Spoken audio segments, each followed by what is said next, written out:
Hey, this is Nola out there, and you are now rocking with Il McKenzie right here.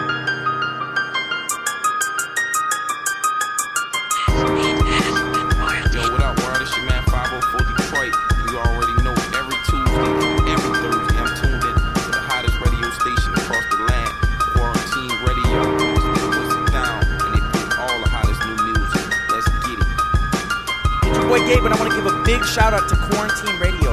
Make sure you check them out every Tuesday and every Thursday. And thank you for supporting my new single, Down Low. I want to hear that new soul-free wisdom on Quarantine Radio.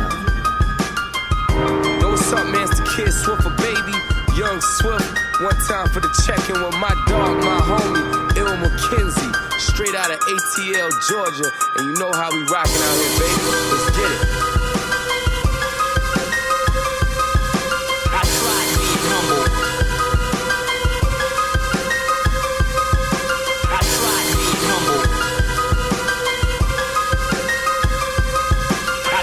Being humble get no respect.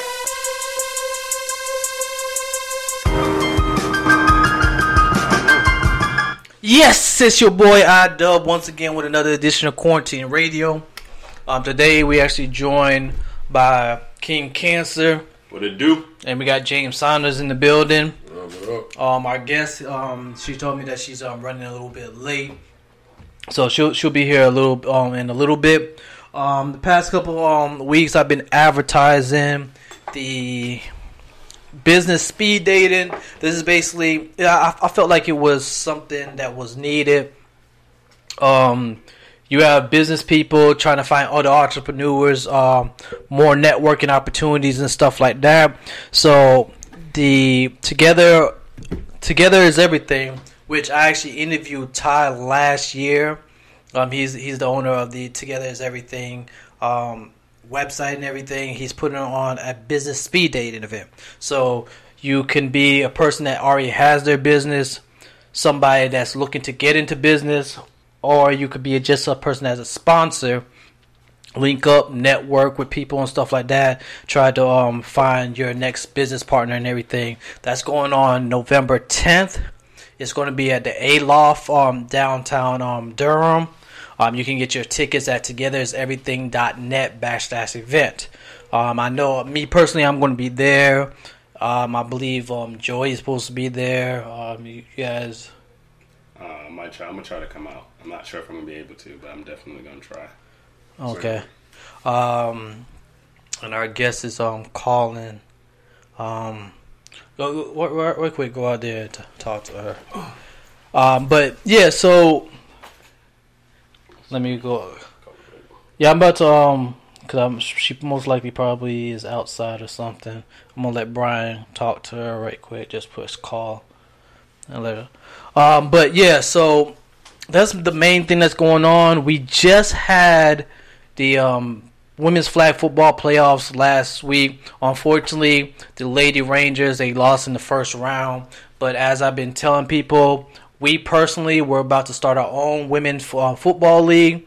I'm going to be the head coach. James is going to be the assistant coach. I'm going to be running the defense mainly. He's going to be running the offense. If you have any questions or anything, hit us back up at info@quarantineenterprise.com. We'll let you know exactly what's going on as far as how to join, what is required, and stuff like that. And we'll just get you started in both. It's a fun way to exercise. Like, you try and get in shape and everything. It's a fun way to get exercise, just enjoying yourself. Like, if you, I've been trying to get people to come out there, because like those girls really, like, I took pictures and like you can see those girls really enjoy themselves and everything. So if you're interested in playing flag football, just hit me up at info@quarantineenterprise.com. We'll let you know exactly what the process is and everything. But I'm about to go into some music. Like I said, I think our guest is here. But I'm about to go into some music right quick. Then we're going to come up back and chop it up with her. First track that I'm about to play is Snipe Luciano with Boogeyman. We got Halloween tomorrow. So we're going to play Snipe Luciano with Boogeyman. And I might play 2 or 3 tracks, then come back. Alright, this is Snipe Luciano with Boogeyman. Alright?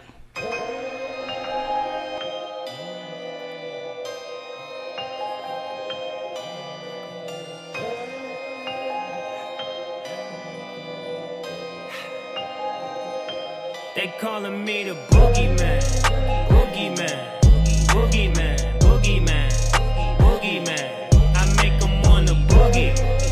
Boogie. Boogie. Boogie. Boogie. I'm the boogeyman. Boogeyman. Boogeyman. Boogeyman. Boogeyman. I make them wanna boogie.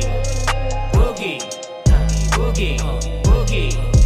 Boogie. Another story about Lucci, just like a movie. I swear my life is like a movie. It's kinda spooky. My girl a rider like I'm Lucius. I call her Cookie. She'll put the burner in a bitch before they book me. You is acting like you know me. You never knew me. My nigga in the low, that was my ace. That was my boogie. He taught me all about the game. I was a rookie. I think he turned me to a monster. It's getting spooky. And now they calling me the boogeyman. Boogeyman. Boogeyman. Boogeyman. Boogeyman. Cause gangsters wanna boogie. Boogie.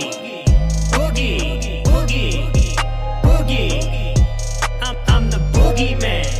Boogeyman. Boogeyman. Boogeyman. Boogeyman. I ladies wanna boogie. Boogie. Boogie. Boogie. Boogie. These niggas acting like they know me. They never met me. I'm on the beach drinking Coronas. El Presidente. I got a her name Ramona. She call me Jefe. She call me Papi. Call me Chulo. I give her leche. You know you like it, but you hate it. Gotta respect it. You know my goons is out there banging. You get the message. When we pull it, we make them boogie. You learn a lesson. I'm in Miami smoking cookie. I'm never stressing. I'm in the lows, I'm in the palms. I'm in the 7 Series Beamer with the top off. Looking at heaven. I'm in the club, I'm in the VIP. We making movies. Popping bottles and popping ish. And fucking groupies. Because they know that I'm the boogeyman. Boogeyman. Boogeyman. Boogeyman. Boogeyman. Cause gangsters wanna boogie. Boogie. Boogie. Boogie. Boogie. I'm the boogeyman. Boogeyman. Boogeyman. Boogeyman. Boogeyman. I ladies wanna boogie. Boogie. Boogie. Boogie. Boogie. Boogie.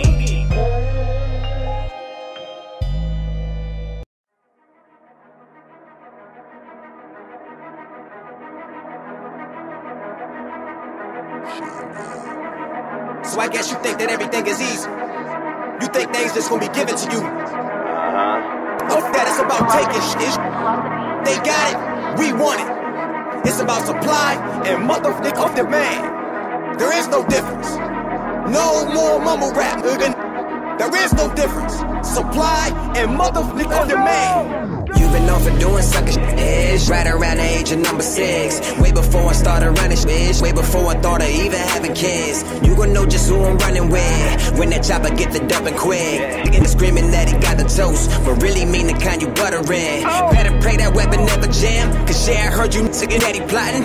Acting like that you been just a fan, trying to catch a nigga out of pocket. It's about supply and demand, so be sure to have a nigga profit. If not, I can't be sure to spare your mans when them killers start to pop. Rappers screaming by the top 10, well I'm just here for the biggins. You could talk about it while I grin, counting nothing but my riches biggins. When I swing I'm aiming for your chin, rearranging all your denim huggin'. Ask about it, they gon' tell you this. Shame ain't never been a simple nuggin'.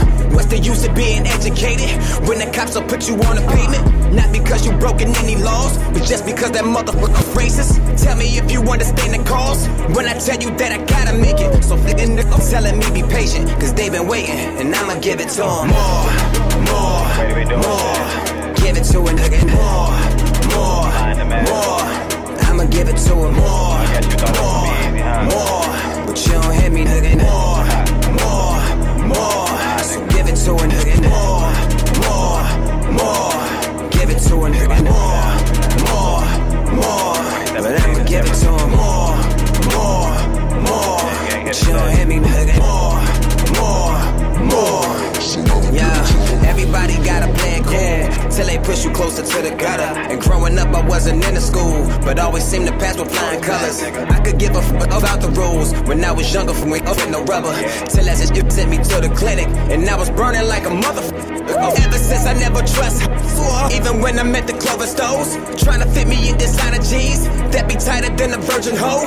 Feel I'm getting on some pack shit. Is this the sickest shit I ever wrote? My uncle told me always aim high and keep the ones you envy real close. And you was nothing but a mistake. Thought your mama got a tube side, perpetrating like you sucking hard, but faker than Minaj boob jobs. Lately I've been trying to woo side, just so I could keep a clear mind. How we made a buzz in 1 year. I know that you might be confused, right? Got the game in the news now. Can you feel it getting tighter now? Spitting harder than you back fools. I guess I gotta go spider now. I'ma tell you what's important, you better change careers right now. Got you sitting in my sight now, and right now I'ma give it to him. More. Give it to it, nigga. More. I'ma give it to him. More. But you don't hear me, nigga. More. So give it to a nigga. More. Give it to a nigga. More. But I'ma give it to him. More. But you don't hear me, nigga. More.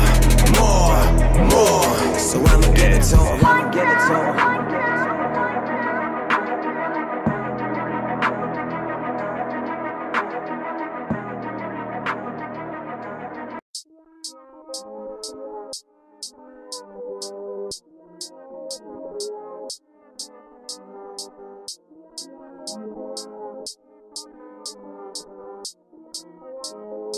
Synesthetic. I'm a red line, got the clutching, red line, dash up on the 100. Haters watching, and I love it, gotta keep my block high, bustin'. What the f you thought it was? We on that new. You stay stuck up in the past, we on that new.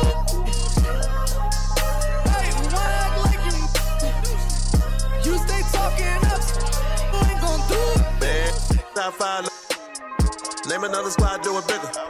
Dressed in all black with my hand on the strap. About to flatline these. Old Dirty said shame on it. For trying to run game on it. Told that we running it. Can't say more clear. Ever dance with the devil in the pale moonlight? Started feel the present cause your soul ain't right. No, we ain't the same, I stick a spotlight. No, we ain't the same, I stick a spotlight. Look, your girl texting me bad. This cash, making the movie, she twerk for this cash. She sexing me up, that's that color me bad. When I'm in your city, ripping Dark City, I'm down by committee. All these in here know that we litty. Get rich or die trying, I think that I'm 50. Rolling with Danny, you know that's my brody. I keep that thing on me, you knew if you know me. I got the sauce, I think I'm Max Wavy. I got the sauce, baby. I'm a red line, got the clutching, red line, dash up on the 100. Haters watching, and I love it, gotta keep my block high, bustin'. What the f you thought it was? We on that new. You stay stuck up in the past, we on that new. Hey, why act like you stay talking up, ain't gon' do it. It's your squad full of lames. New Chevy, that's old money, switching lanes. Yo, she rollin', that's Mary Jane. Pulled up, I feel no pain. Double cup the 9 minutes with 2 red hairs, Lord know they did. Might be your wifey, but tonight they in his 10 toes down, yeah, I get around there, city, now I represent. I ain't moved by them fake numbers. When you say my name, better have respect. When I'm in your city, ripping Dark City, I'm down by committee. All these in here know that we litty. Get rich or die trying, I think that I'm 50. Rolling with Danny, you know that's my brody. I keep that thing on me, you knew if you know me. I got the sauce, I think I'm Max Wavy. I got the sauce, baby. I'm a red line, got the clutching, red line, dash up on the 100. Haters watching, and I love it, gotta keep my block high, bustin'. What the f you thought it was? We on that new. You stay stuck up in the past, we on that new.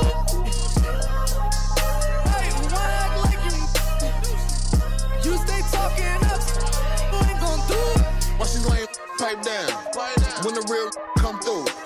If it ain't about the money, why you talking? I don't hear you. I see the eggplant emoji.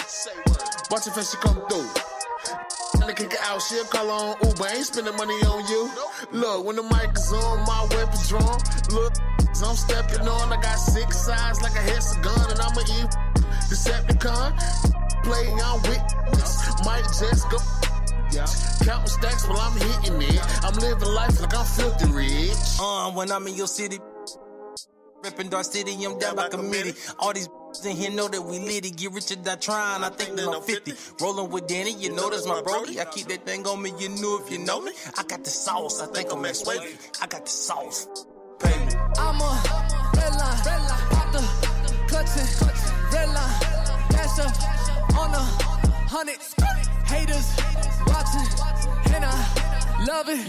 Gotta keep my block high, bustin'. What thought it was, we on that new. You stay stuck up in the past, we on that new. Hey, why act like you stay talking up, you ain't gon' do it.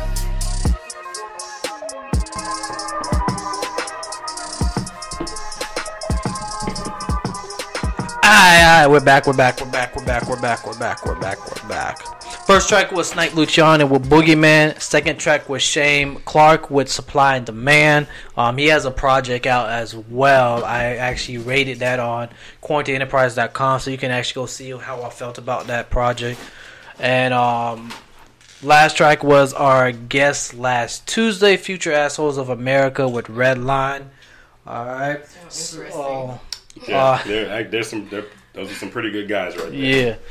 But as I was saying before, we have our guest in the building, Lynell. I'm gonna let her introduce herself and everything. Catch my breath. Hi everybody, I am Lynell Aldafari, Lynell LS, which stands for, it's an acronym that I use for Live Love Swag. But I am the creator behind Swagg Creator. Yeah. Alright. So as always allow King Cancer to kick us off. All right.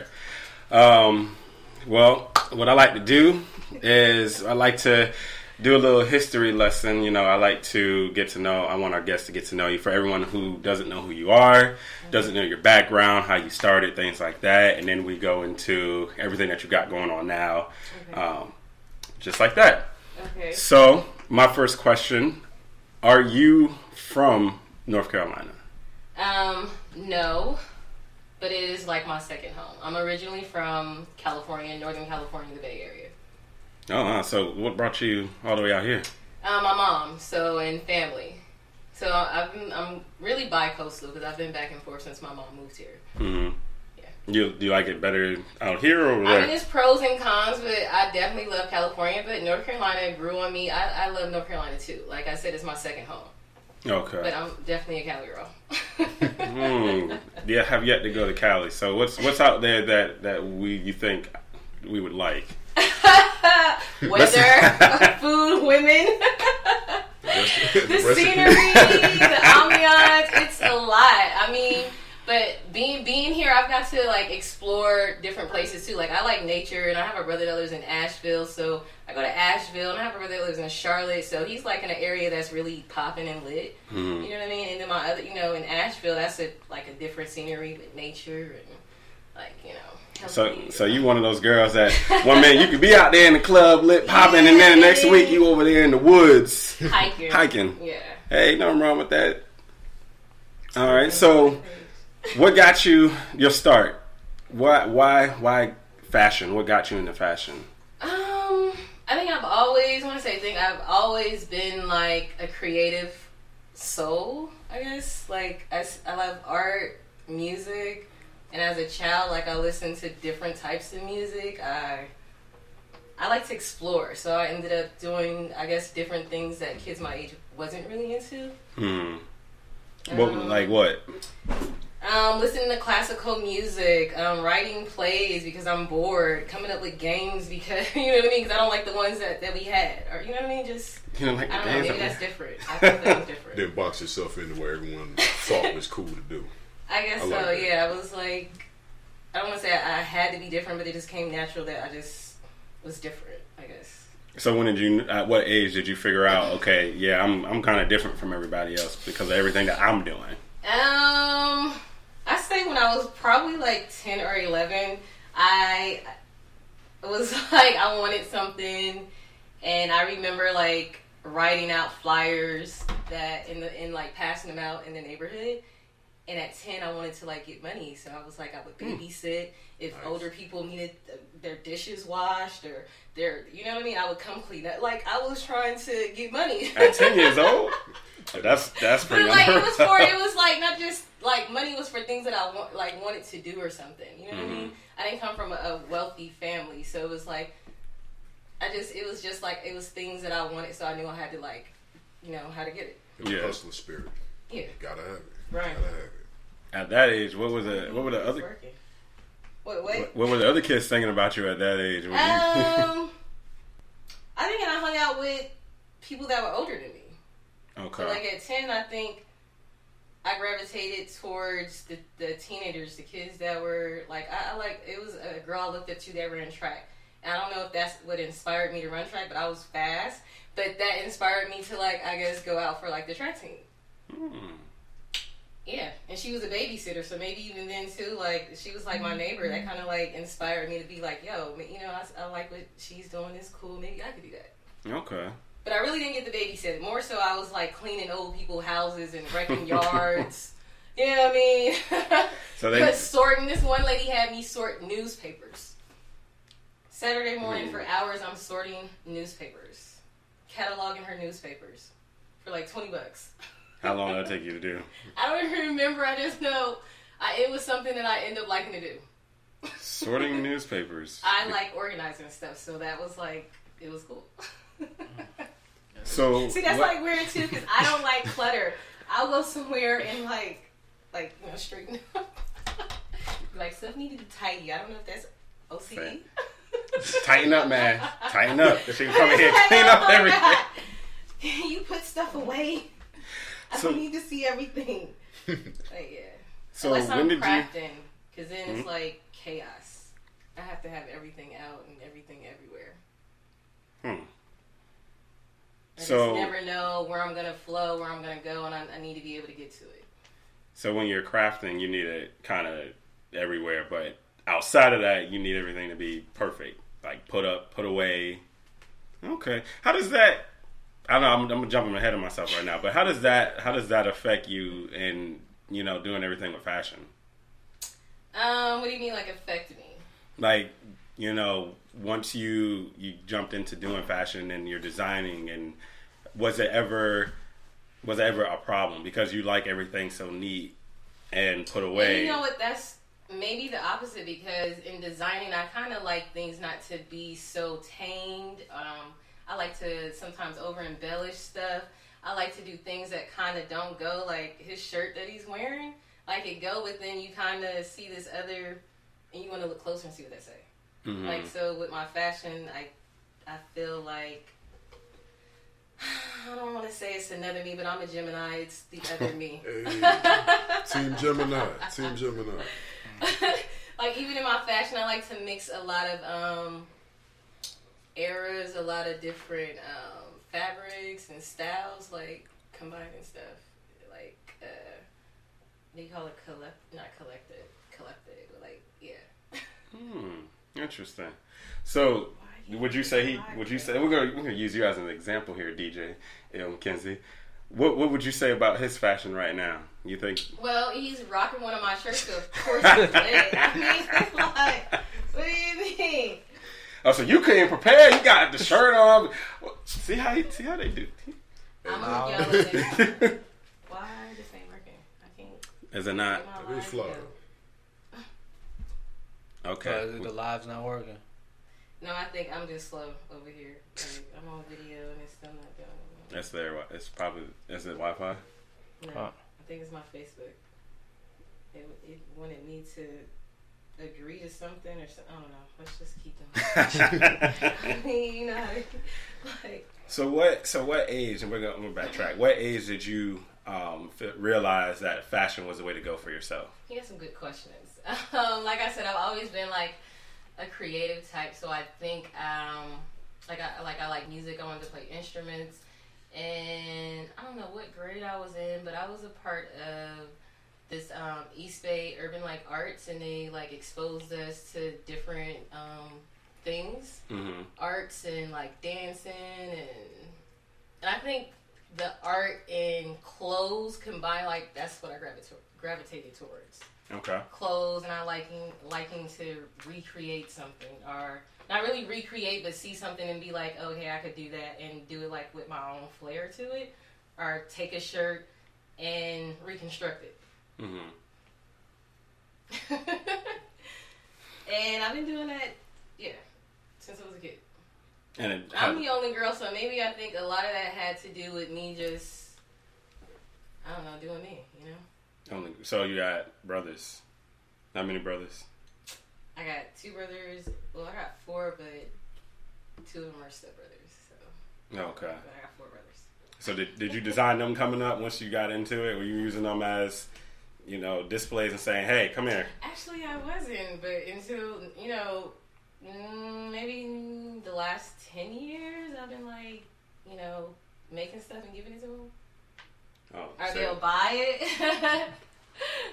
So you the baby or you the older sister? I'm the middle child. Oh, middle child. Hey, word up to the middle child. I'm the middle child, so I'm an only child. Look, only child. You got imaginary friends. He still does. He still does. Oh, I feel. We both Gemini, so I'm gonna be nice. Oh, you gonna be nice today? I'm gonna be nice. I got to see this. Always nice sometimes. When is yours? I'm June the 5th. June 19th. Okay. I ain't both of y'all a month before. I'm a Cancer. I'm not Gemini. So y'all can have that.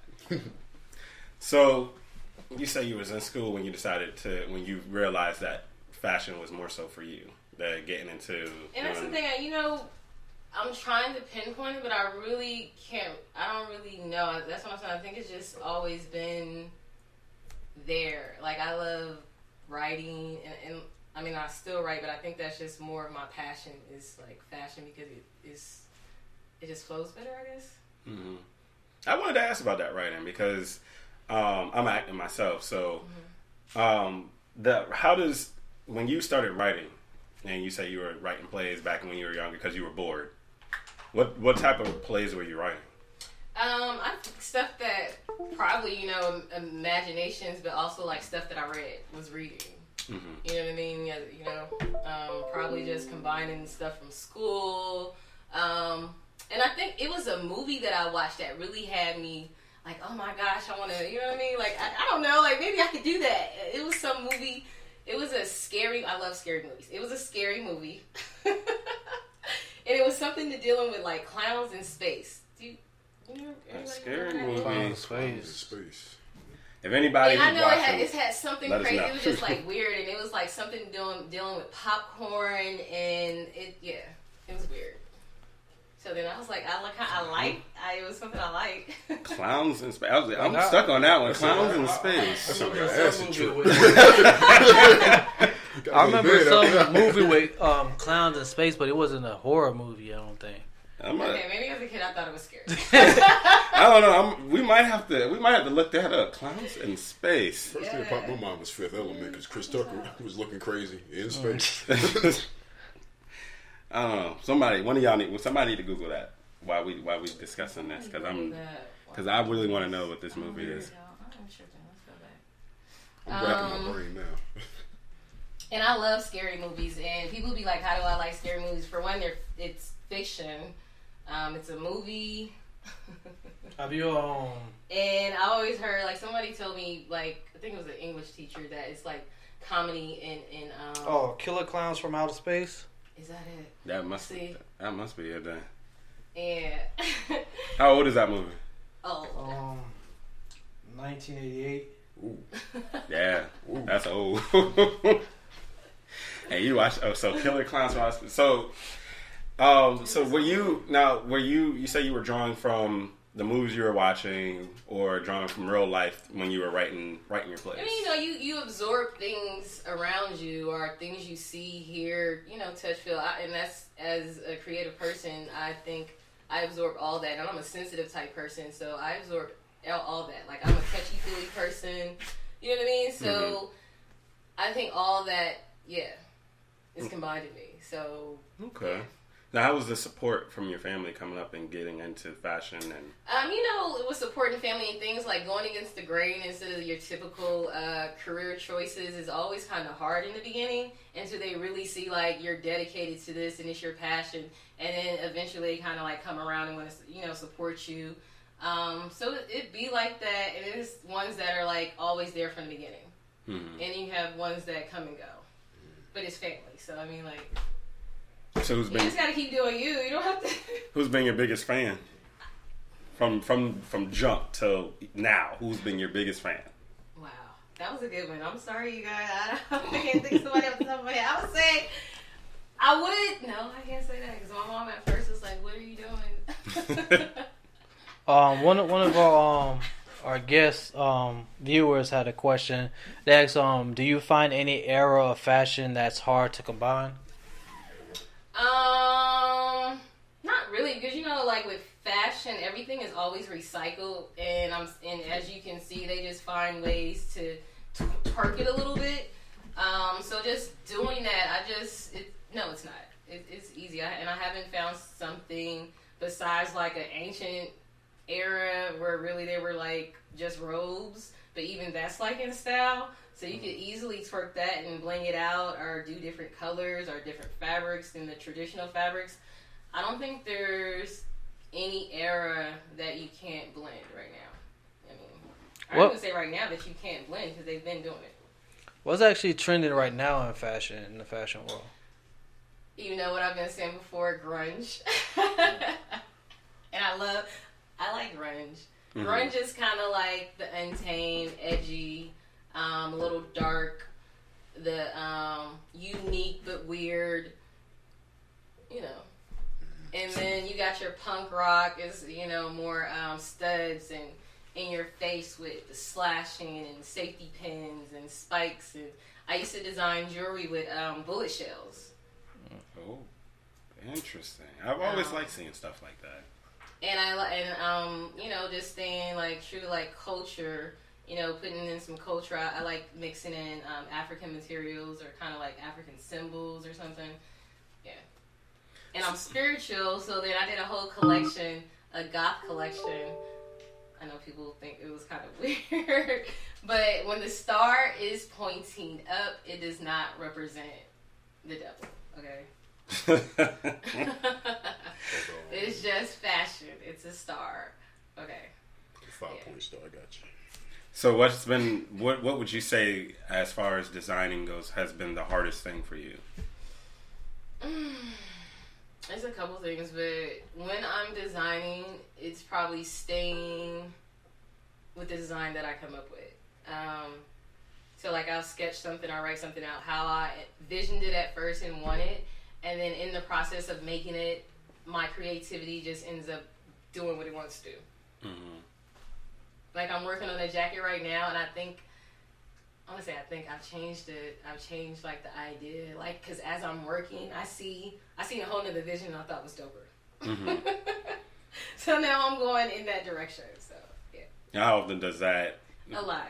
So it's probably why it takes me some time to work on certain items.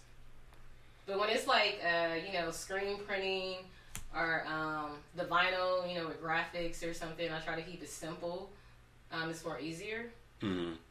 But then it goes to, I like to just add stuff. I don't want to say just add stuff, but I like have a vision. Like at first I kind of seen that shirt. I wanted to put the red like everywhere on the shirt. So what kept you from doing that? I was like, I might be overdoing it. So do you tell yourself that often? Like, I've overdone this. I was about to put on I made some fur bracelets that I'm selling Friday. Check me out at the Black Bazaar. Go ahead. Plug yourself, girl. What's the Black Bazaar? But I was like, I'm already kind of hot. That would have been too much. So I had to tell myself, that's too much. That's too much. What is the Black Bazaar? It's a market that Queen Hippie Gypsy is putting on. That's in North Carolina or California? It's California. Oh, okay. But there are events coming up that are posted also to my Swagg Creator page, so check it out. So what was your first event that you've done, and how was it? Whoa, going back, I think that was my real first like fashion event where I'm designing, and this is the thing, in that show back in, I think it was 2009, it was in Fayetteville, the IFN fashion show. I was the designer, I was a wardrober, which pretty much helped other designers, and the stylist, so I kind of like helped pair them with the models, helped with deciding things with the MUAs and the hairstylists, going to boutiques and selecting clothes for the show. So it was work, but it was fun. So like in fashion, it's, you know, it's hard sometimes, but it's like beautiful chaos. That's what I call it. It's beautiful. If it's just your passion, then it's not really work. It's something you like to do, you know. Well, that's what they say. If it's something you like to do, it's not work. And it also sometimes it's like, I know you want to get paid, but a lot of times you do stuff to network, or you know what I mean, to network. You know, it's not always about the coins, or as someone would say, like clout or whatever. It's not about that. It's about building relationships, networking, and you know, being true to yourself, being true to your brand, being true to whatever it is that you're doing. Right, and the money will come. That is true. Patience is key. Yeah, everybody in a rush though. I mean. Well, we are, I mean, time.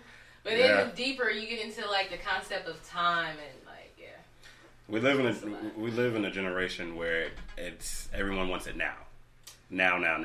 It can happen that way, I guess, if you set yourself around the right people. Or you know what? I don't even want to say that, because I'm starting to see it more so like you're kind of like either humiliating yourself. Yeah, because the other one I kind of like, where people come up with like different personas and like do the acting out. That's a creative outlet of expressing yourself, right? Okay. Acting, creative. You know, people laugh. Laughter's good for their heart. Is good. You know what I mean? But then it's like the others is like they create situations of drama, or you know what I mean, just negativity or something to get on, and then really people gravitate towards that. Yeah. And I like people that you think like, oh, that's dumb and retarded. Sorry, not retarded, but you know what I mean. Like, it's like, are you serious? And then they're famous. Like, so you're doing a big commentary to basically how the reality TV circuit is just going now. With just who can misbehave the most. Who can be the most disrespectful and maybe gorgeous while they do it. You know what I mean? With the throwing of the cups and the liquid in people's faces and fighting and all that stuff. Yeah, see, that's why I don't watch reality TV. And people really don't act like, I mean, you do at times when somebody push you to that point, but it's like they're, I don't know. I'm going to say all the time, I don't know. I don't watch them all the time. I watch them sometimes, but I'm not a religious watcher.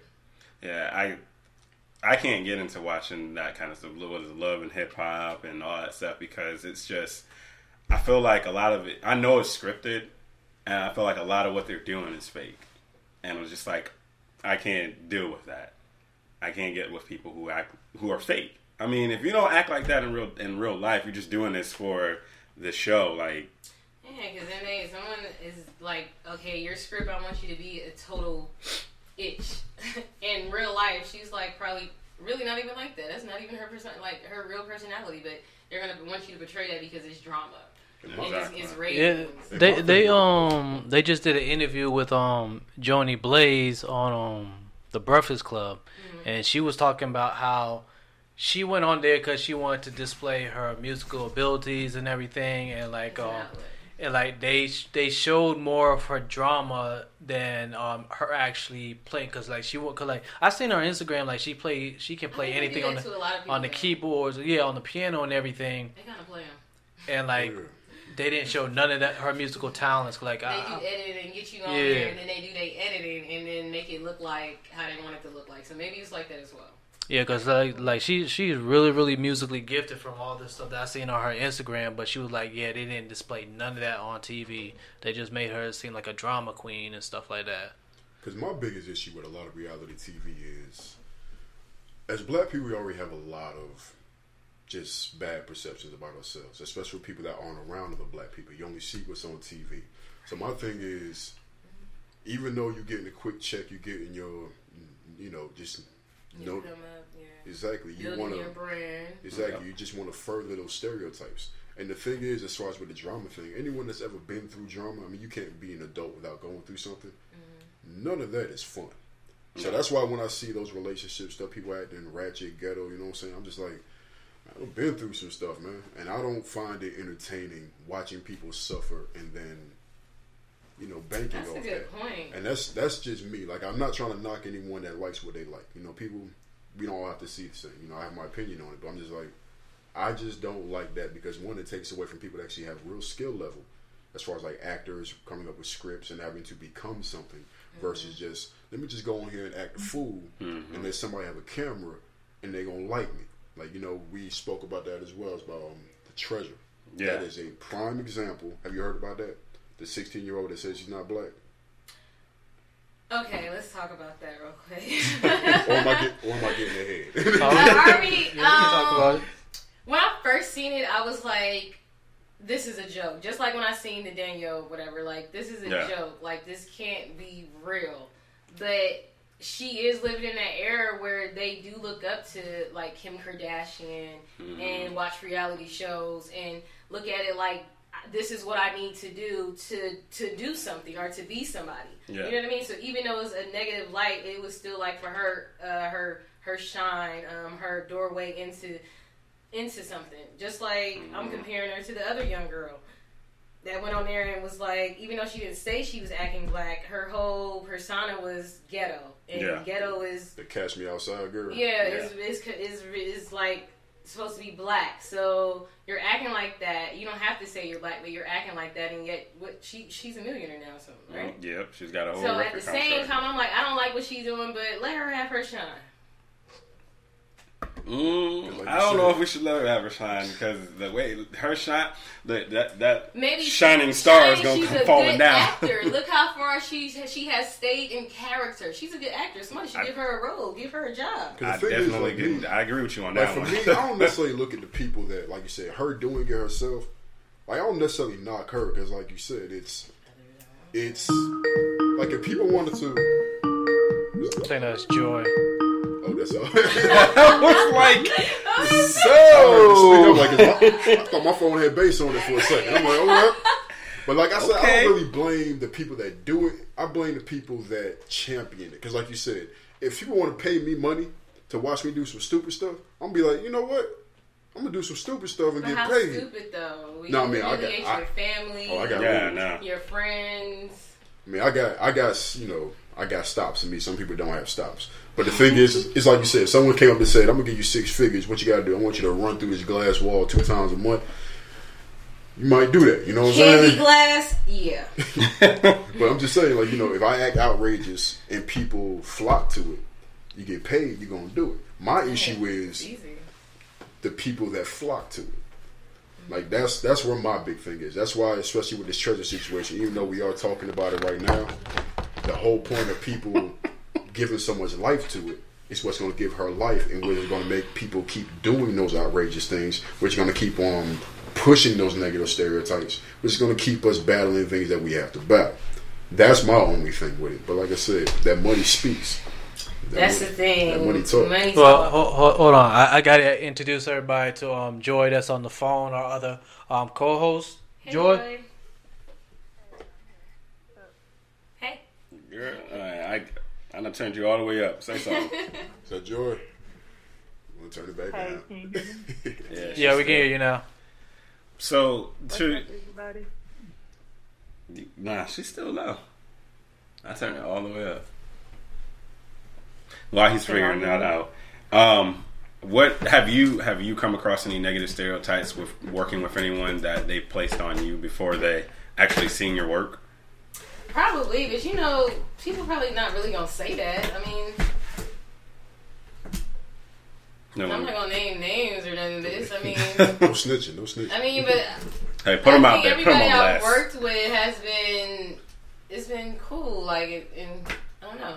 Like, and I'm the type of person in the name, I just don't. Like, just breeze away. You know what I mean? So you kind of go with the vibe, like I just go with the vibe and just go with the flow. And if if it ain't meant to be, it just ain't meant to be. So who was some of your some of the people that you looked up to in the fashion world coming up? Oh, I like a designer, Melanie Easton. I think she's Middle Eastern, but I like her. She's like a jewelry designer. As a model, I think Tyra Banks. There was another chick, I can't remember her name. Kimora Lee.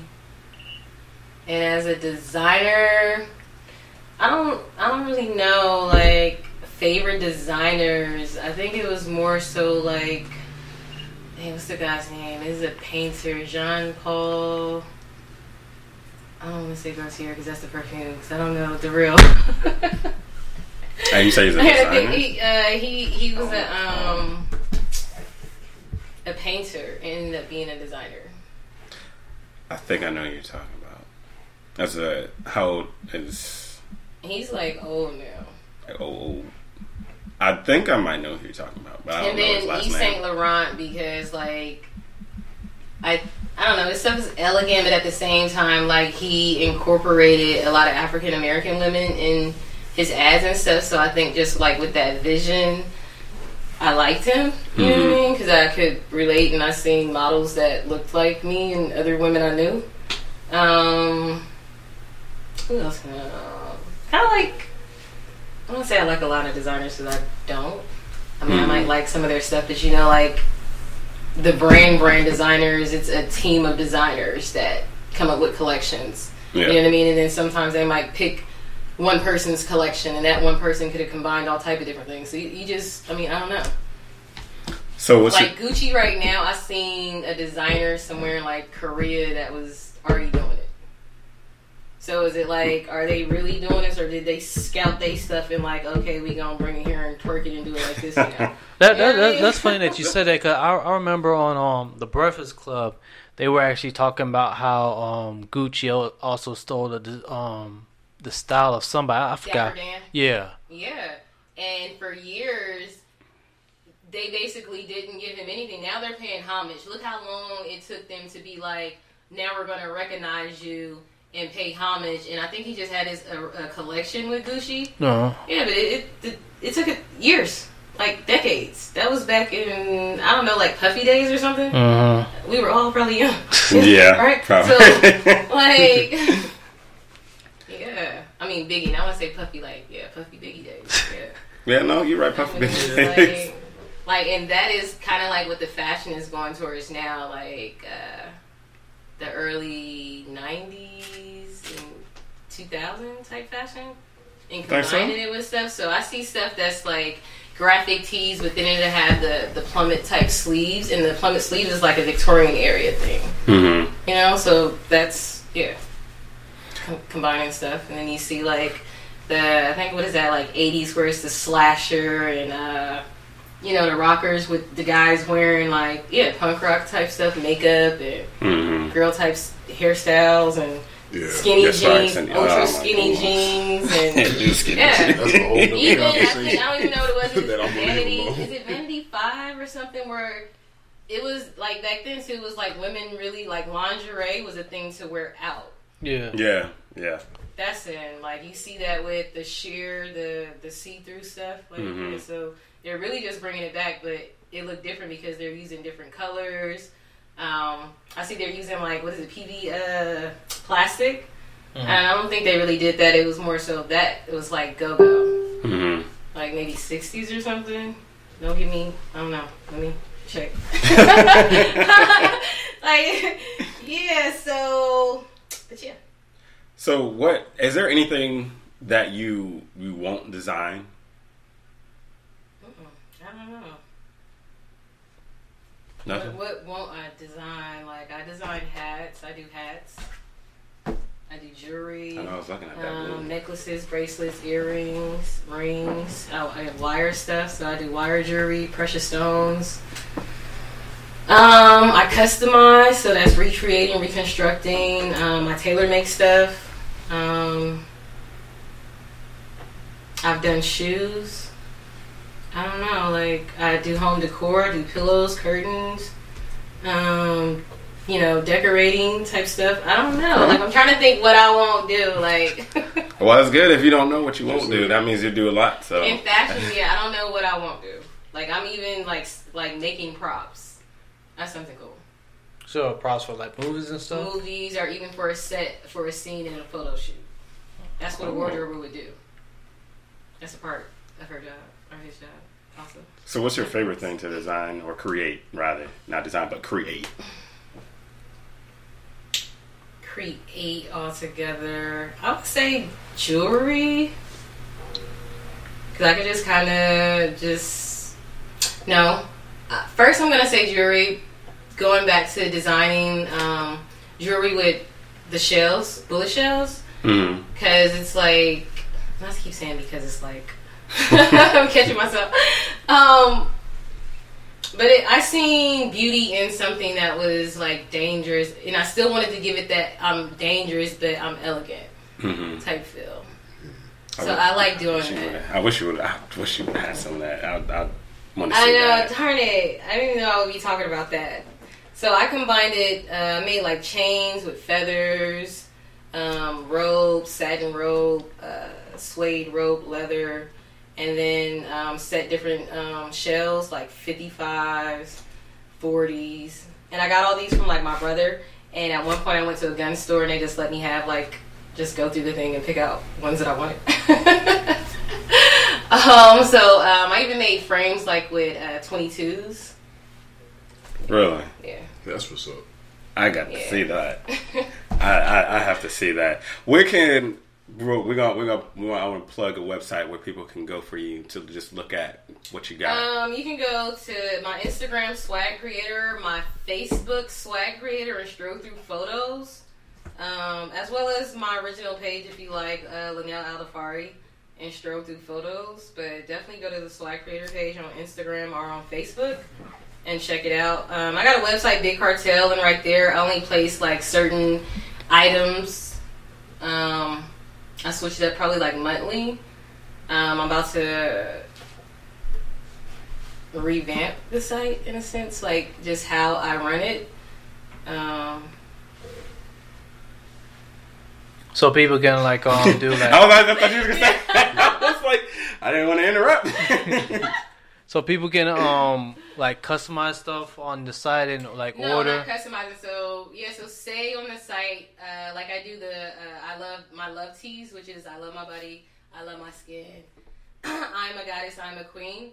So if you like a shirt and you order the shirt and you in the messaging or information, you could say I want my shirt customized, and it's either I want it slash like I seen this shirt, or you give me an example, or you could just say I want you to freestyle, customizing my shirt, and then I'll ask pretty much what price range you're looking to vamp up this shirt, because if the shirt is already 20 or 25, I start off with like customizing at 5. So like some basic cropping it and some simple slashing, that's like $5. Okay. And up you want me to add stones and paint and do different things, and it just goes by what they want. I actually got one of my homeboys already inquiring about some of those gun designs. And you know what? I kind of stopped making them. I wasn't getting a lot of feedback from people. I guess at that time, it was like, it was 2010, 2011. At that time, I guess people weren't really into that type of style. Mm-hmm. And now it's kind of like, you ready for that now? You know what I mean? Because I was already doing like Black Panther shirts and, Malcolm X shirts and stuff like that. And people kind of felt like I was too militant or I'm too black. You know what I mean? And kind of want to, you know what I mean? So you were just ahead of your time. I guess so. And I just stayed true to me and just keep doing me. Mm-hmm. I even heard, the slashing stuff, because I do like slashing, I don't know if you know. But I did a whole collection of like holy tees and slash jeans and stuff. Like, people thought that was trash. But yet now they're paying hundreds for Yeezy t-shirts that's like holy and dingy and you know what I mean? Yeah. I don't even want to get on that one. Like, yeah.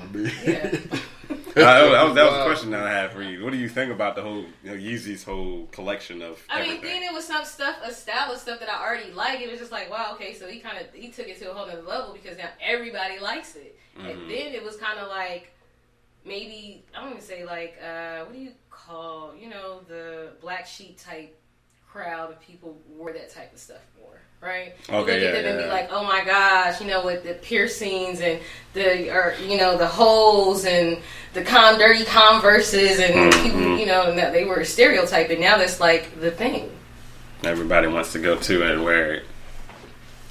Well, everybody look like they live homeless downtown LA or something. Under the bridge is the way to go, I guess. See, that's wild to me because, like I said, I don't have the creative eye. And it's just, like, I don't even know how to pose this question. Like, when you see that type of stuff, like, what about it is just, like... I have a whole discussion in the store probably with myself. Like put this, I'm just asking straight up. When you see that wear, like you said, you look like just people looking homeless, holes in the jeans or whatever. Like, what do you think as a creative? Like, I'm not a creative. I look at that and I see clothes that should be thrown out. That's the thing. It's like beautiful chaos. And I like it because it was something that I already was doing and liked. I kind of had that and thought it was, beautiful in a sense. Even like I thought maybe it was too much to burn holes in a shirt, but that's like a thing now. Burning holes in your shirt and then like half bleaching them and destroying stuff. Mm-hmm. That goes into what I like, like a mixture of the grunge and maybe Afro punk, I don't even know another word. I'm going to make up a word. Hey, everybody else is doing it. Afro alternative, and alternative is always like the alternative. Yeah. Yeah. So I would probably kind of consider myself an alternative girl. So what inspires you the most when designing and creating? I think a lot of things. My mood, for one, being who I am, just my mood kind of reflects maybe what I'm doing. Mm-hmm. If I'm I don't want to say like if I'm happy, maybe I'm doing more bright stuff.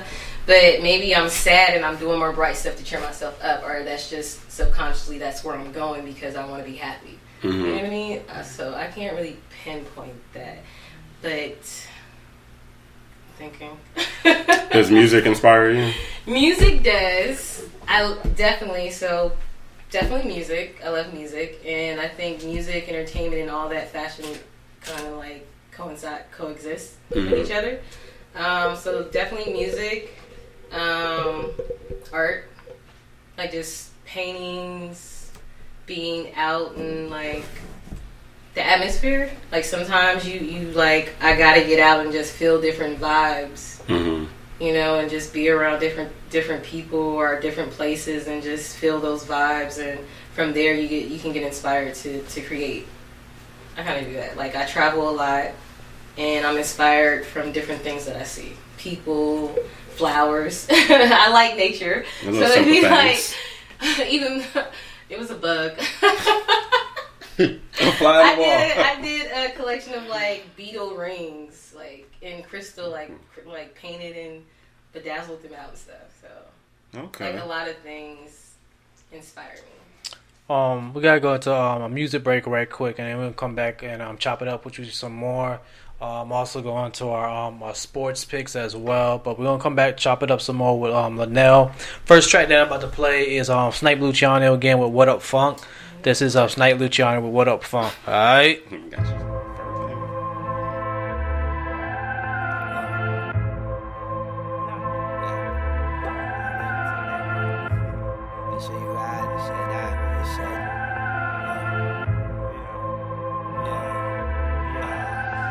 What up, phone? What up, phone? Shout out to my niggas out west. They say, what up, phone? What up, phone? Had to bring it on out to the east. I'm like, what up, phone? What up, phone? Running around all through the streets. I'm like, what up, phone? What up, phone? Y'all niggas ain't got no sauce like me, phone.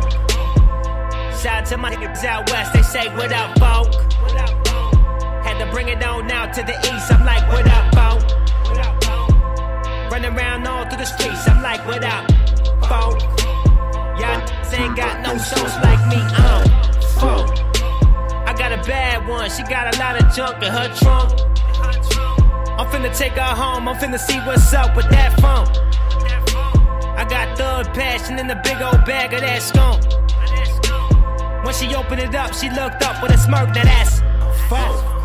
When she opened it up, she looked up with a smirk, now that's funk. When she opened it up, she looked up with a smirk, now that's funk. I'm swagging on them, saucing on them, balling on them, calling on them, they calling on them like funk. Shout out to my niggas out west, they say what up, phone. Had to bring it on out to the east, I'm like what up, phone. Running around all through the streets, I'm like what up, phone. Y'all ain't got no shows like me, phone. Shout out to my niggas out west, they say what up, phone. Had to bring it on out to the east, I'm like what up, phone. Running around all through the streets, I'm like what up, phone. Y'all ain't got no sauce like me, like a funkadelic, call me Lucci Collins. Got a Uchi wildin' like a QB album. Lucci stacking, Lucci piling. Lucci make these bitches do the Uchi Coochie in the back of a blue Impala. Lucci paper proper, Lucci make a holla. Lucci, Lucci, Lucci, Lucci. Lucci don't play no games, I put it down, I'm funk. I'm finna smoke that haze, I'm finna drink that Henny till I'm drunk. I got a box of condoms, finna hit that shit with that dome. She finna slide through, she gon' hit me off with that phone. She heard her phone.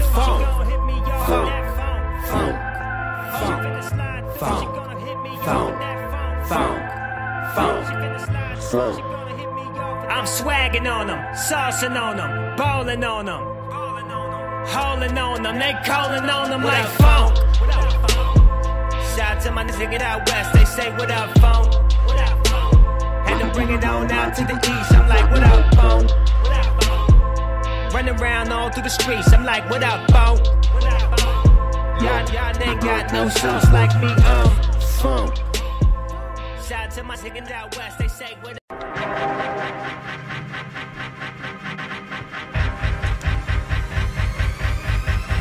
Girl, I've been up for 3 days. Tits been running like a relay. Got thoughts of him and her on replay. And his liquor got me good and crazy. I swear I tried and tried. Tonight we riding when we find, we slashing ties. Ay, I know he been creeping on the low.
you messing with a number.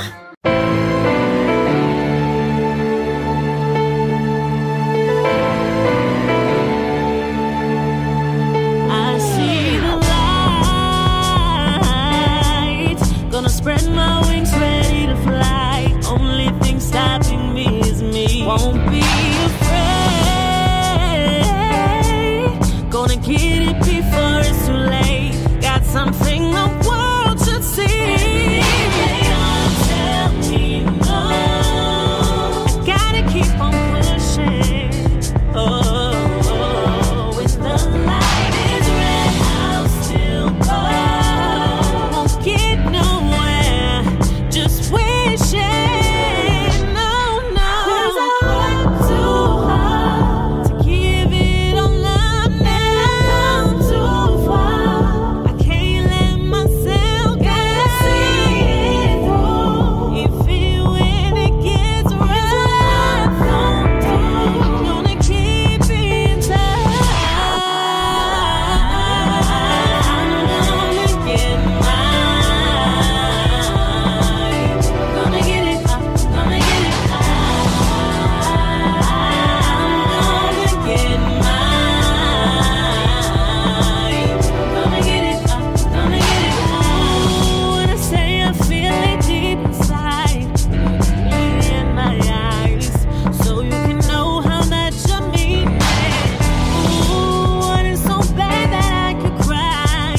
Only God knows how much I've sacrificed. We'll try to bring down, but I'm gonna keep on pushing. Oh, it's too late to turn back now. Won't get nowhere, just wishing.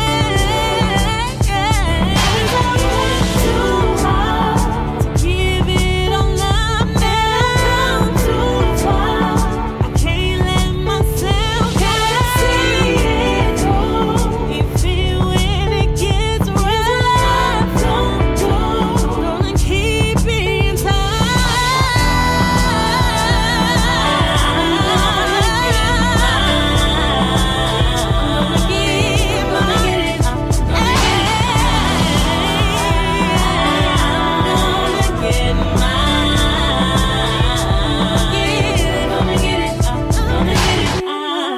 You know, and I didn't really know that. Alright, we're back. I want to check. Joy, you still there? Yeah, I'm still here. Okay. Alright, so we can hear you loud now. Alright.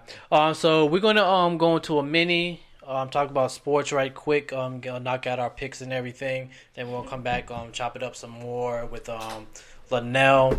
We're actually doing it different now. We're going because like I know like in the past like we go through all our picks. Don't break the Yeah, camera. we go through all our picks and it basically takes up the whole second half. So we're trying to change it up now. We're just gonna go over a couple main games, and you can always go to ESPN and look up Quarantine Radio to actually see everybody's picks. Let me right quick actually see because I'm not 100% sure. I didn't actually check to see where the standings were. Let me actually go look at the standings. I'll let everybody know what the standings are. Okay, so I done dropped to 6th place. But all right, so first place. I missed a whole 1 o'clock. So in first place is Deontay. Second place, tied for second place is Chris and Brock. So Brock done fell down to second place. Fourth place is this man right here. Ew, what up? I'm always in the top 5, baby. Let's go. Fifth place is CJ. As I was stating, I am in 6th place. 7th place we have Jerome, who's actually the coach of the Lady Rangers. 8th place we have James Saunders. 9th place we have Chauncey. 10th place we have Aaron. Joy? 11th place we have Kendrick. 12th place we have Joy.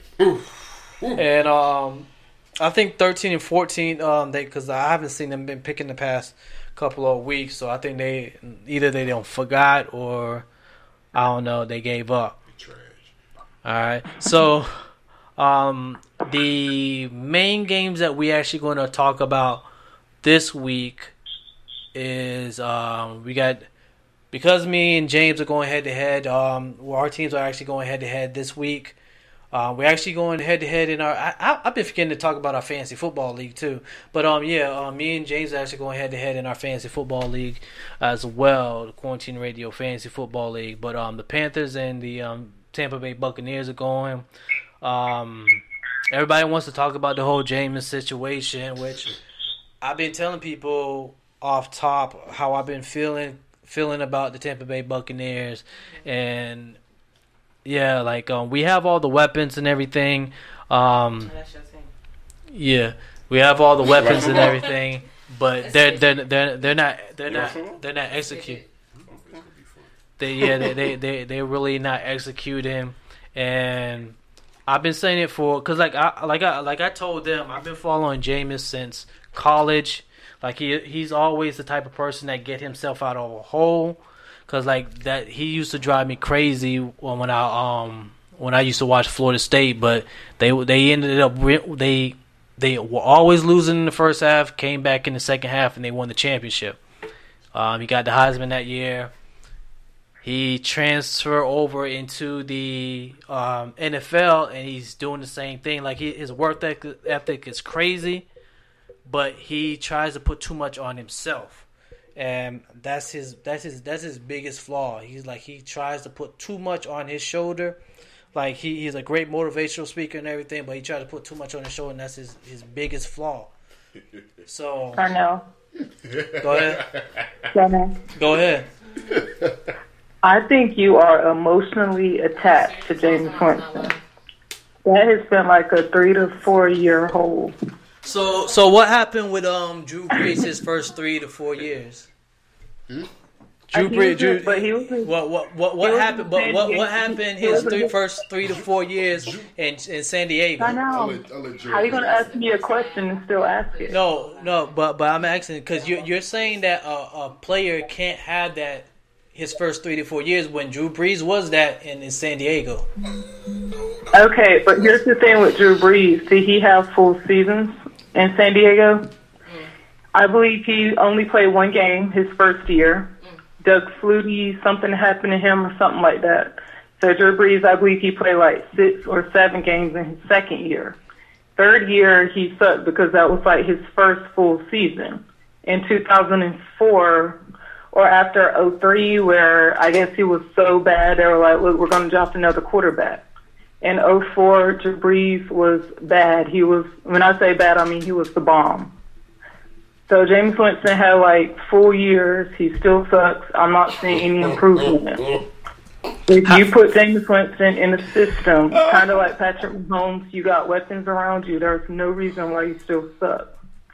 Like, you should be great. You should be able to throw anything out there and the receivers should be able to catch it. But James Winston just sucks. I mean, if you're looking at me down there, I'm not going to shoot you any bail. I'm not, because you guys don't actually watch the games. You also watch the highlights. Oh, I watch the game. When they play Carolina, I watch the games. Y'all watch the highlights. So you guys don't actually see the games. You guys don't and see. our defense was like raggedy, and he still couldn't do nothing on them. And that's like 2 games a year.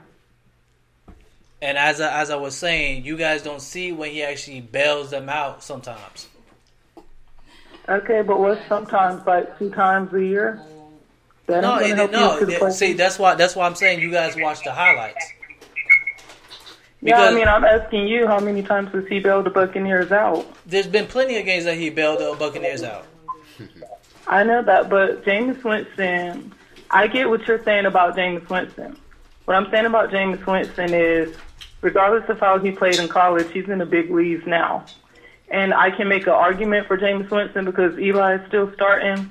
You can make that comparison because I honestly don't believe Eli Manning should be starting. But Jameis Winston sucks really bad on the field. Plus, you have your off-field issues. Why would the Buccaneers deal with a sorry quarterback who can't stay out of trouble? And that's another thing. When was the last time he been in trouble? He got suspended 4 games. He got in trouble. But that was for 3 years ago. That was for like 3 years ago. He got no, now. but he got suspended now for something he did 3 years ago. He hasn't done anything recently. But he has. Okay, so in your opinion, if you have Jameis Winston on your team and you have Ryan Fitzpatrick, and I know you told me a lot of negative stuff about Ryan Fitzpatrick, he steps into the field 2 games the first week. He's in shootout with good teams, and Jameis Winston come in and it's not in the same shootout. Yet this guy gets benched for 1 bad half, and Jameis gets to play 3 games. And you think Jameis Winston gives the Tampa Bay Buccaneers a better chance to win than Ryan Fitzpatrick? Fitzmagic.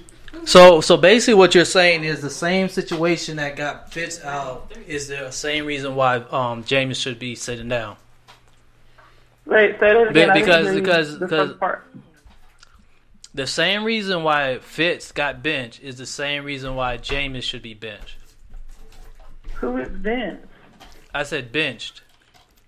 Oh, no, this is what I'm saying. If you have a quarterback that you put into that same system, Ryan Fitzpatrick gets benched for throwing, I don't even remember how many interceptions, 2 in the first half, and they benched him for Jameis Winston.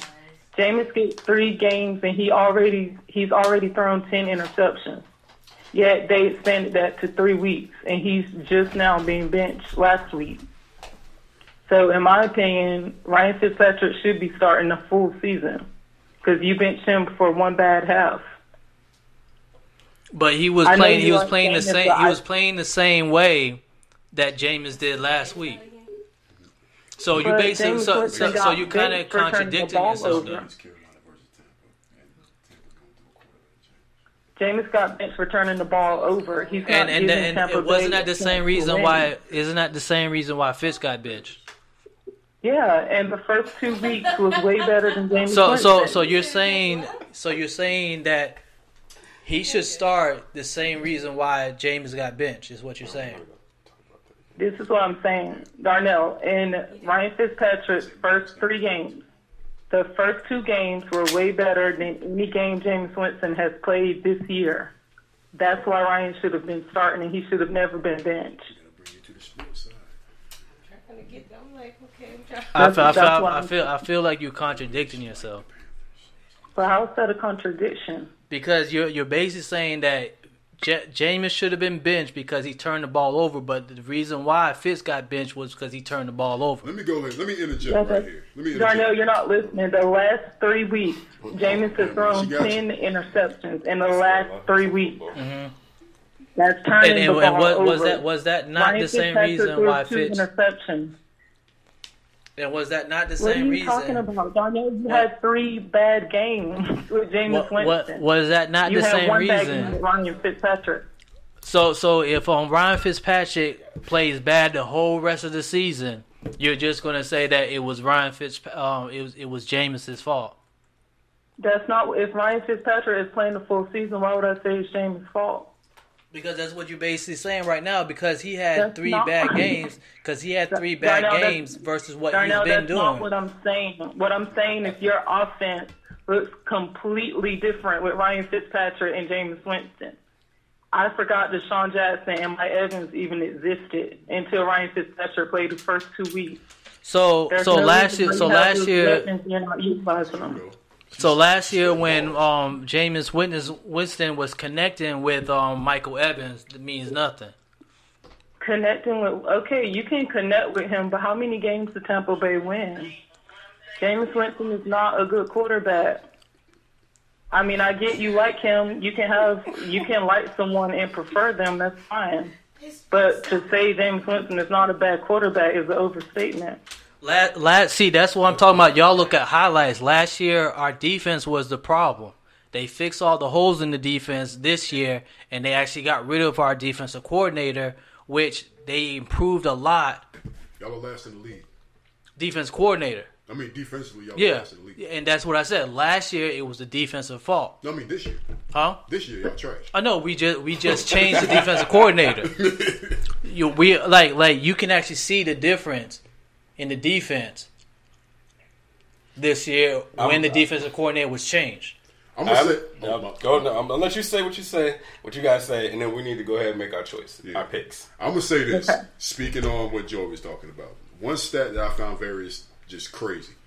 Since Jameis Winston has been drafted, the only person that has turned the ball over in terms of most fumbles and interceptions is Blake Bortles. However, Jameis has played 158 fewer snaps, and with that arsenal he has, like I was telling you the other day, with Mike Evans. So how come you guys don't go back to the games that he actually brought the team back and made it competitive? I have seen that. So how is it that he's a garbage quarterback when he's able to bring a team back out of when our defense have put us in a hole? A lot of times he puts you in the hole. No, not all the time. Not all the time. Like you have a quarterback that can bring you back, but when the quarterback's also putting you in that hole, but not you don't all get the shot time. bail for that. Now I ain't gonna lie, your defense has been trash for some years. I think y'all messed up when y'all got rid of Lovie Smith, because when Lovie Smith was around, and that's what me and Troy was talking about.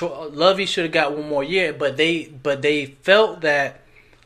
And why am I forgetting the coach's name? But they felt like to keep him, they had to get rid of Lovie, which I felt like it was a horrible. I know that he bonded with Winston, but now we see that it really didn't matter. I felt like if they had kept Lovie, we would have been in a better situation. But you also see it now because of the way Winston has played. Deshaun Jackson has already requested for a trade. No, I said that when we had, I said that no, we should have kept Lovie.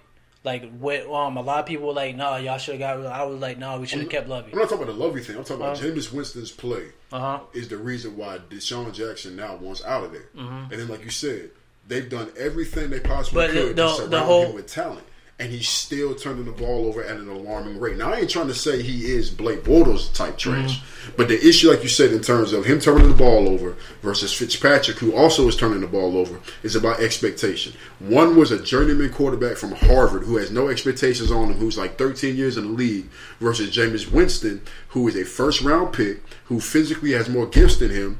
The weight of expectation is placed on him, and then the other thing that went into is his contract, his 5th-year option. The dude is owed about $21 million next year if they pick up the option, unless he gets hurt. The reason why they're picking Fitzpatrick right now is because, one, the offense just looks better. You're not going to go to the playoffs, but it looks better with him. The team plays better with him. And then if they keep Jameis in there and Jameis gets hurt, they're on the hook for $21 million for a quarterback they no longer want. The bottom line is, I ain't trying to say he's Jamarcus Russell bad, because that's just disrespectful. I thought dude was pretty decent, but he's not the answer. So let me because I've been a Buccaneers fan. Everybody that has left the Buccaneers, where have you seen them do when they go to other teams? The only one of noteworthy is Revis. That's the only one. Who every person that has left has won a Super Bowl with another team. Who are these players? Talib, Blunt. Where did he go? Where did they go? But still, no. Where did they go? Tell me that. Where did they go? But Talib went to Denver. Okay. But Blunt went to the Patriots. He went to. You just proved my point. No. He also went to Philadelphia. He went to the Eagles. They weren't a good team when he went. And Okay. We got to make our point. We got to make a point. This is the most you defended your team all season. We don't have time for this. We got to make our point. We got to make our case. No. This is what they wanted me to do the whole time, and I'm letting y'all know because I'm a Buccaneers fan, and I've been telling you why I've been picking against them. So the fact that I'm saying this. And Joy thinks I'm doing this because I got a lot invested. I've been watching them over the years. You're objective. Keep seeing them, because who was it? Bennett. Was the Seahawks a good team when Bennett went there? Yeah. No, they weren't. You're talking about Michael Bennett. Yeah, they were not. The Seahawks was not a good team when he left. When he left? No, when he left us to go to the Seahawks. You talking about the Bucs, Michael Bennett? I thought you were talking about the one that was there during the Legion of Boom. That is him. Yeah. When he left us. Let me address what you just said. When he left us. But Darnell, you're acting like this one player that came from the Buccaneers went and turned the whole defense around or a whole offense. They're not doing that. They're being put on better teams. See, no. What I'm saying is we're gonna let Jameis Winston go, and he's gonna win with another team because as a third string. No, as a starter. So another team is going to be able to see his strength. Another team's going to actually see his strength and actually be able to get that offense around. Cause that's what like Blunt. We had Blunt and we were running him racket. Other teams saw him and saw that he was a goal line running back. She got that on you. But Darnell, with LeGarrette, Blunt, and I can't remember the other Tampa Bay running back, were they not good in Tampa Bay? Because Blunt did get famous for what he did in Tampa Bay. So when you take his talents, when he's playing good in Tampa Bay, and you put him somewhere else, he can improve the offense, but he's not turning that whole offense around. I'm not trying to, diss you or anything about the team. Oh, I am. The team can be better. You can say the coach can make the team better. What I'm saying is it's not that one player that can make a whole team better. When I say Jameis Winston is bad, I'm just saying he's bad because he's at 70 turnovers, probably more, since he's been a starter in the league. So why is it a person like Brett Favre can do that and y'all still praise him? Okay, but Darnell, when did Brett was Favre he when he first started? When Favre first started? But he was near about to drop off a cliff, Darnell. You're comparing an old man to a young quarterback. No. This is when Favre was like this all the time. I'm gonna ask you this real quick, and this is me being completely just looking at you in your eyes when I ask you this question. When you saw Brett Favre play, are you saying Jameis Winston is of that caliber? No, I'm saying that they have the same. They had the same thing. Like they were the same as him throwing interception, just throwing the ball wild. His team all season. No, because like I said, I will say this: Brett Favre took risks. Brett Favre threw interceptions at times, but more often than not, that man was on. From the way he played, the arm strength, the accuracy, that boy won more games and just looked better. I hate using the eye test, but you just look at him. Winston makes passes that make you think, what were you thinking? Favre make passes like, I see what you were trying to do. It just didn't get there. Winston airmailing people, bro. You saw that game, right? And that wasn't just a one sample size, my dude. Like, Winston is just, he ain't that guy, bro. It's over. See, that's what I'm saying. Now, can we make our picks and move to the next game? We already know Panthers gonna win. Okay, let's do that because we got 2 more games to talk about. And we need to move on. Y'all, this is mostly to finish your team all season. Right, we don't have time for this. Because of what they're actually saying. Because he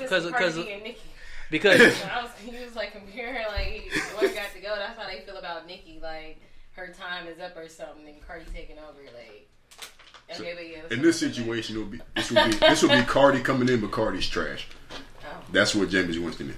Now the Cardi, that's a whole nother conversation.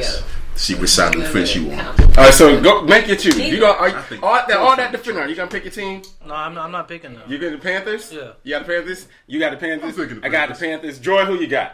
She picking the Bucks. I'm going with the Bucks. Thank you, Joy. All right. What's the next one? So we have the Saints and the Rams. I'm gonna go with the Rams. I'm going with the Rams. Y'all already know my pick. She's a Saints fan. You picked the Bucks. I picked the Bucks because Ryan's starting. I think they can beat the Panthers. Where is the Rams from? LA now.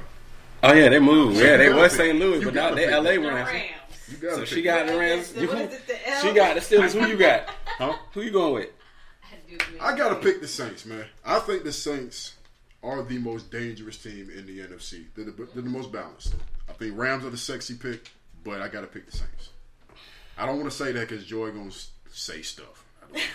No, it's okay. I'll send you some heart emoticons for that Saints pick.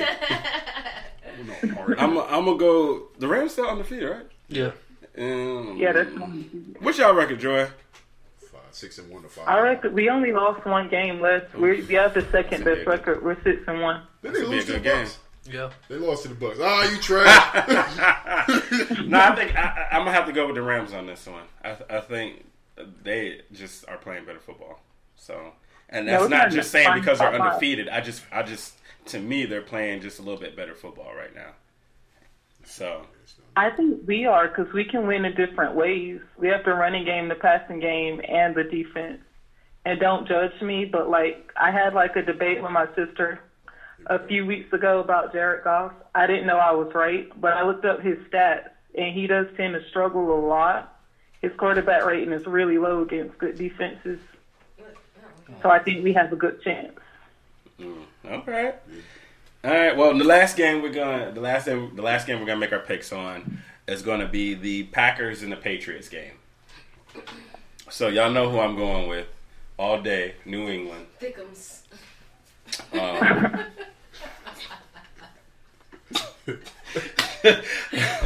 mean, she ain't lying, but I mean, she ain't lying. I'm going with the Patriots. But I can say that. Who you got, Joe? Y'all, this is a hard one to pick. I know the Packers defense kind of sucks. I'm going to go, well, I did choose the Packers on my pick'em. So I'm going to stick with that just because Green Bay already lost like 4 games and a half. I don't think they're going to lose this week. Hey, whatever Joy picks, pick the other way because we already seen what happened. You just chose You know what, her. James? You just made a contradiction. James, you know Darnell rigged that pick'em to make me number 12 every week. Bro, I forgot the whole 1 o'clock block and I'm still ahead. That's wild. Well, who you going with, James? Who you got? Where they playing at? They're playing in New England. Yeah. Thing is, you know I hate the Patriots with everything in me. Like, come on, James, why you hate the Patriots? Come on. Yeah, I know you want to say it. We don't have enough time to get into why I hate the Patriots. You want to say it, but you want to say the Patriots gonna win that game. I'm going for Josh Gordon. I'm picking the Patriots. That's the only person I want to do well is Josh Gordon. He wants my team to win. All right, who you got? No. I want y'all to lose, but y'all gonna win. I got the Packers. Okay, don't nobody care who you got. You want to choose? Say Packers. Say Patriots. Packers. Patriots. Put it this way. You know where Aaron Rodgers is? No, say Patriots. What did it say? She probably know who Tom Brady is. But I want to go for the SoCal team.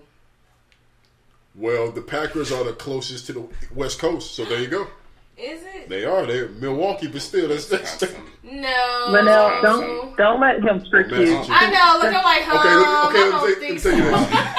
Robert Kraft, Tom Brady supported Trump.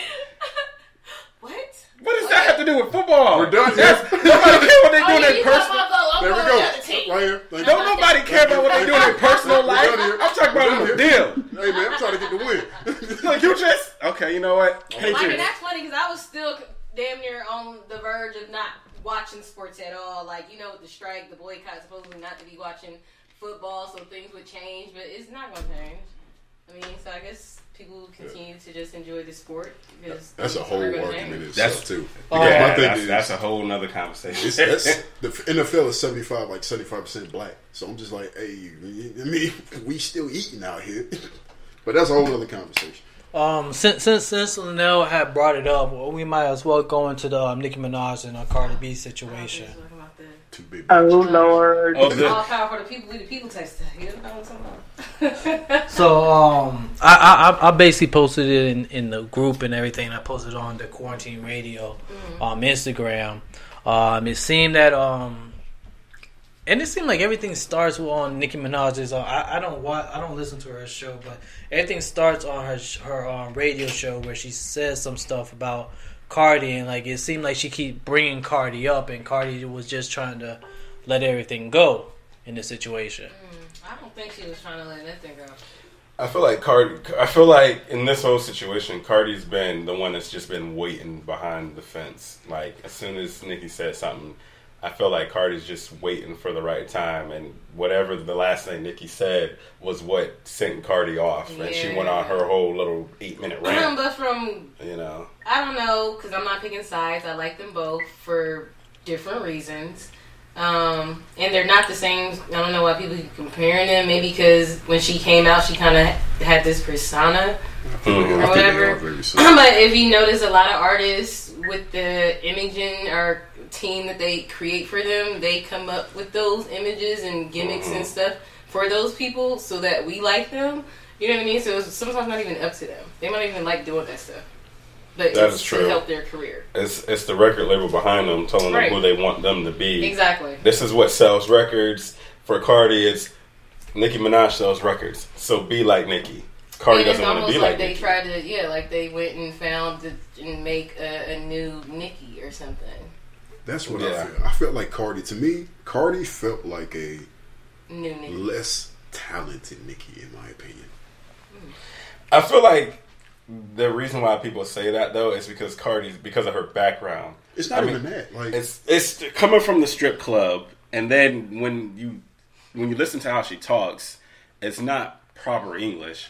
So I think people look at her as a less. And Well, then you because of can't that. really say Probably proper why a lot English. of people root for her because she's the underdog. Yeah, I think Cardi, in terms of just what I'm not really fans of either like that, but it seems like Cardi is more down there. People relate to Cardi more. That's what I feel. Like her reality TV vibe I like her. carried I her feel over. Like I can relate to her. She got that homegirl type. She And seems I've met more her genuine. before. She do got that cool, fun, like funny homegirl type of vibe. Like she ain't trying to like be. she said, she's street. She can get ratchet in a second. Well, as we saw. And the issue, the reason why I say that about Nicki is because I've heard Nicki go in. Like I'm not a Nicki fan. They don't make music for me. But I've heard Nicki go in before. So that's why I say even though her song topics and stuff like that ain't for me, and I don't really like either of them like that, I can at least say this. Nicki ain't trash. To me, she said that she's the female Wayne, and I agree with that. Where most of the stuff Wayne says ain't worth listening to, but I've heard stuff from Wayne to be like Wayne can spit when he want to. Yeah. Nicki can spit when she want to. I haven't heard Cardi on a verse. It made me go, shoot. I just haven't heard it. Yeah. But that's the reason why I just say a less talented Nicki Minaj. Because Nicki also sings and does that whole thing. Yeah, it's just a different talent. It's just like it's different, you know. They're different. Yeah, I like Nicki Minaj better because she has the different. I don't know. I'm trying to say like a variety. Like in her songs where she changes her voice. I know it's corny, but I like how she like changes her voice and kind of gives me like a different sound. Where she would go. Like the description of her character in the song or something. I don't like the Barbie persona. Yeah. Roman I can deal with because Roman spits. But. I do. I listened to the whole new album. I enjoyed it. Oh, the last one she put out? Yeah. And I like the Cardi album. I mean, I feel like for me, they're both different vibes though. Yeah, Cardi. I feel like the lane that Cardi's in right now is Cardi puts out a lot of good music. She puts out a lot of music that a lot of stuff that also gets that you can play in the club back to back. Like you can play Cardi's last album pretty much back to back if you in the club. That's key right there. Like you can do that. You can't do that. In the club. Yeah. Now I haven't heard Nicki's last album. I don't know if you can do that with Nicki's last album. I know there's songs that you can, but not. I don't think throughout the whole clubs, not all clubs. If you listen to some songs, they're mostly like pop. Maybe she got some electric pop. And did you know she also did some songs with the South Korean group BTS, which they're lit. Okay, y'all need to check them out. They lit. So like I agree with Joy that she got a variety, diversity, but I'm going to debate a little bit because so does Cardi. She speaks another language, and she also, got that demographic of the Afro-Latin and Latin community. So, and her music is like English and Spanish. Exactly. I rock with some of those songs. I haven't really seen her take that direction though. Like from her, I mean, I've heard her album, that one album she had. I just feel her music sounds kind of indie-ish, like it's kind of indie hip hop or whatever. But I guess that's the new sound now since Migos sounds indie to me too. But hers, I haven't really seen her aside from that Talkie Talkie song where she's kind of went into the Latin type sound. I just feel like hers is just mainly a hip hop.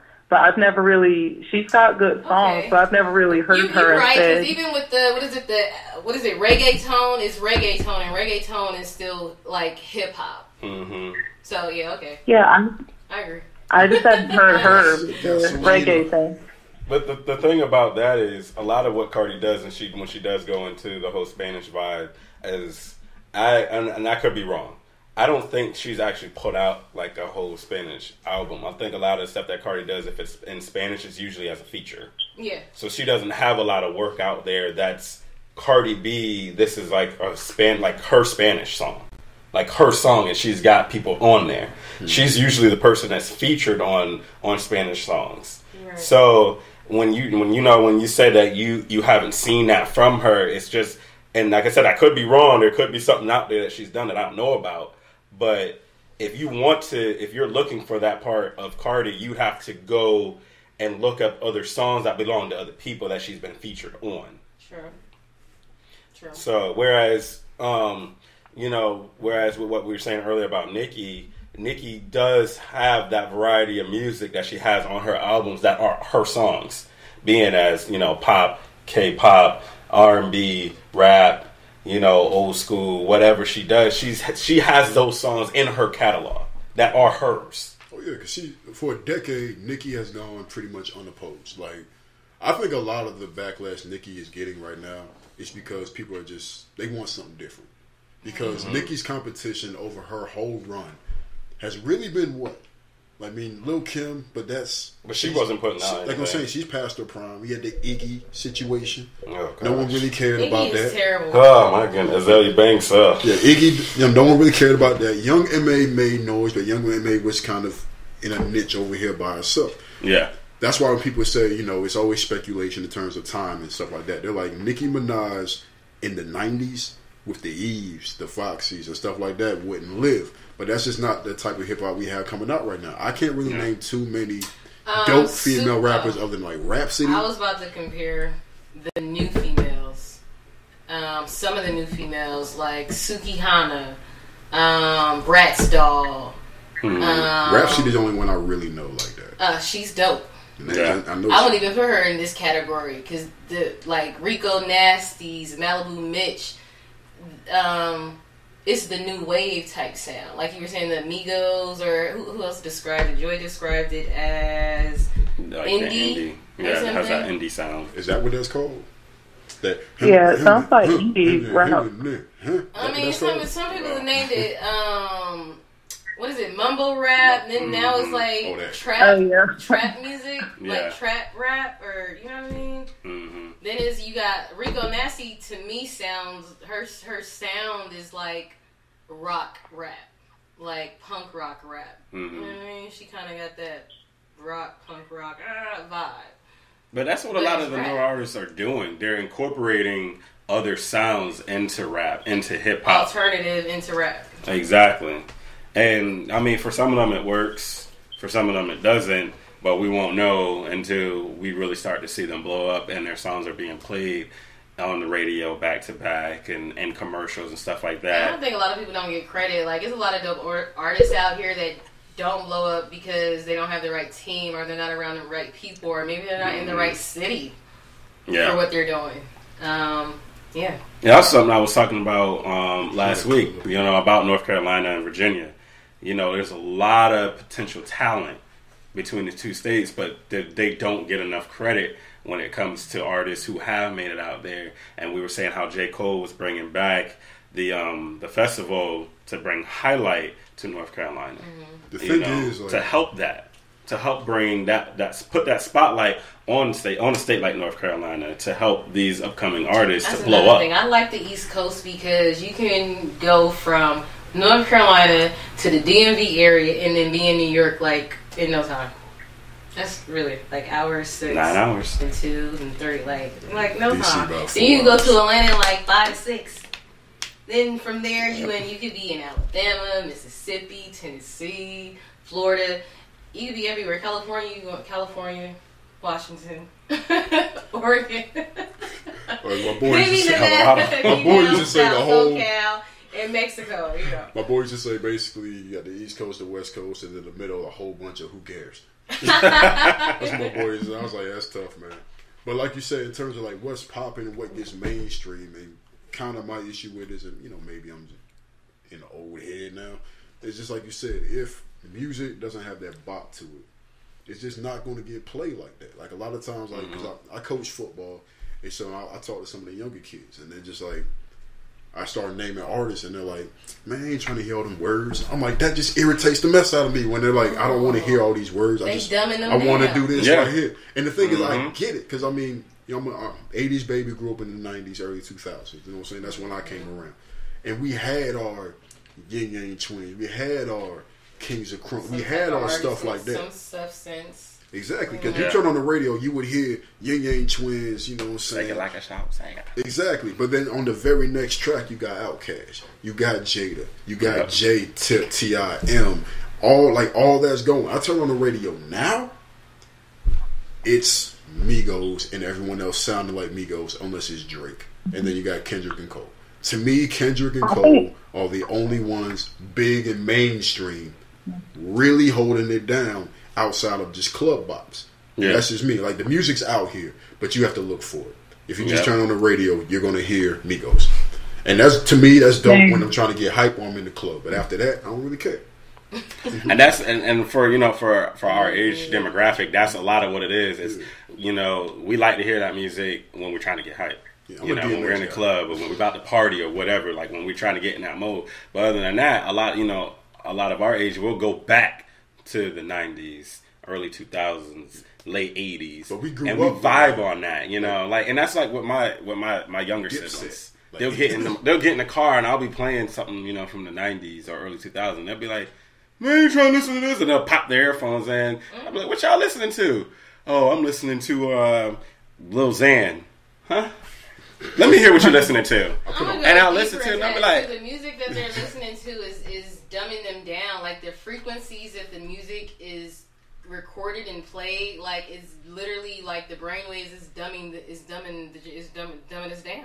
Yeah. Like, and like, if you constantly listen to stuff like that, like, yeah, like, I don't know how to describe it. Boondocks? Did you watch Boondocks? I love the Boondocks. You remember the episode when Huey said he's going to watch BET for 24 hours straight? Exactly. And he went straight stupid. I mean, that's what, like, seriously, they're dumbing you down. To the way you just said, you got in the car, instead of them just trying to absorb something new and embrace the music itself and just listen to it and enjoy the music. I don't want to listen to all them words or what is that? And exactly. I'm going to put my headphones on and stay turned up all the time. Like, it's like, you don't have to be turned up all the time. Nope. No, you don't. Like, what can you pull from this? Like, all the time? Like, the lyricism aspect of it. Like, to me, it's just, like I said, everyone is entitled to their own thing. Like, to me, I like it when I can hear something, especially from a lyrical standpoint, and I'm thinking to myself, man, how did he come up with this bar? How did he think to rhyme that here? Like, when you hear, like, I look at it this way. When you hear a song, you see everybody running around. You can tell the songs that have substance because what are people doing? They spitting the verses. Like, they're getting hype off the verses. Yeah. Then you see situations where you just bounce it around until the chorus hit.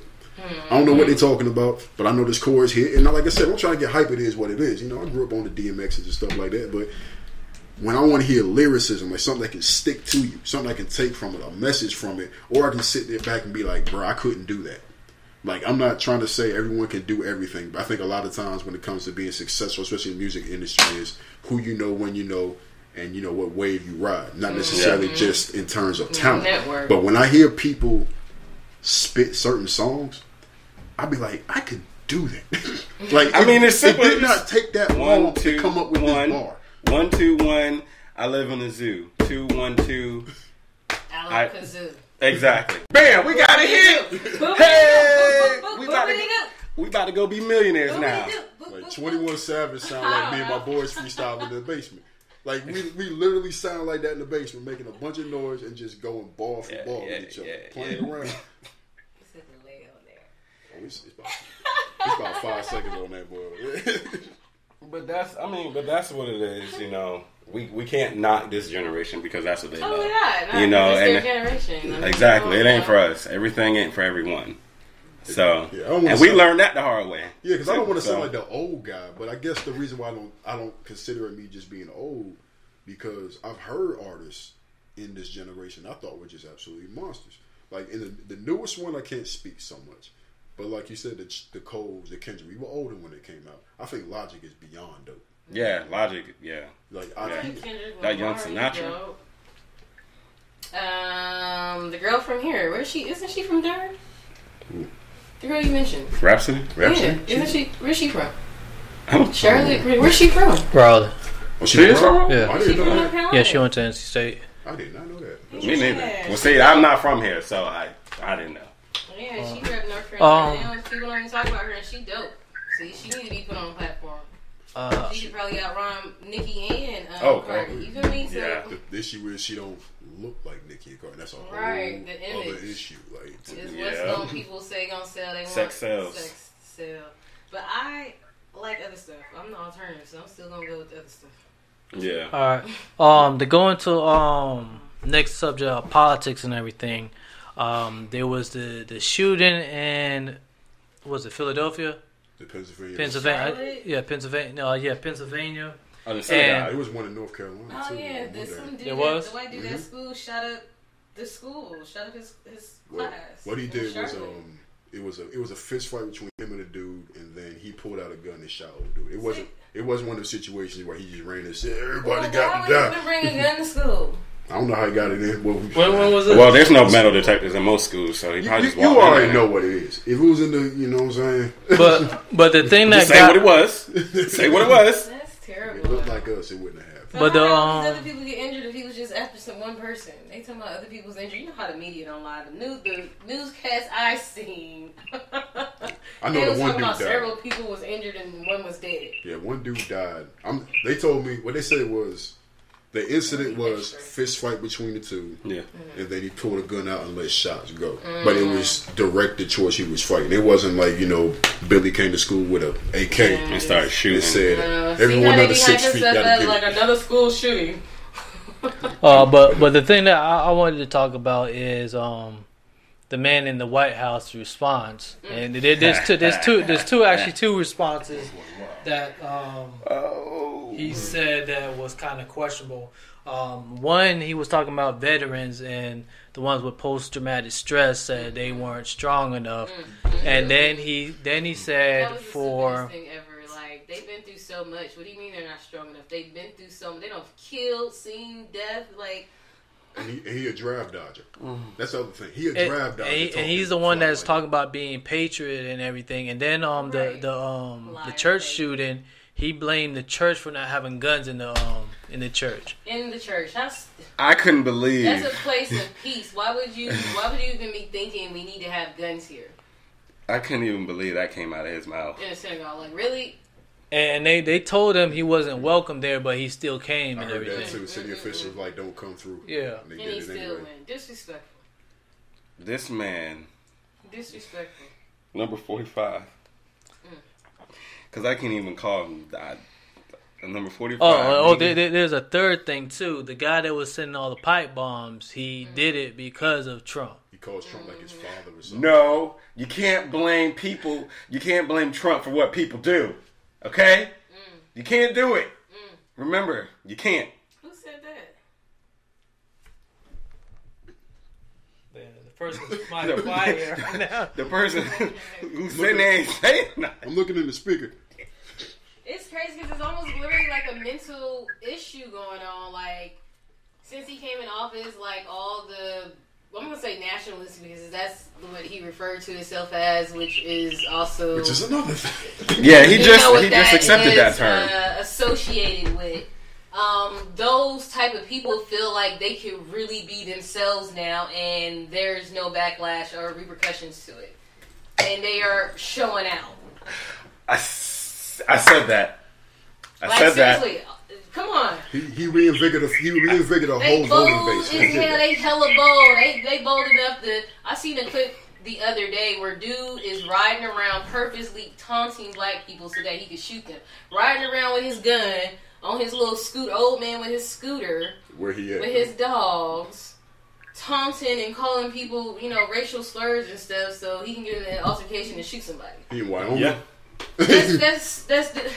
That's a mental issue, I believe. Like, to me, I feel like that's people that's always been ill and evil and now got the chance to really be themselves.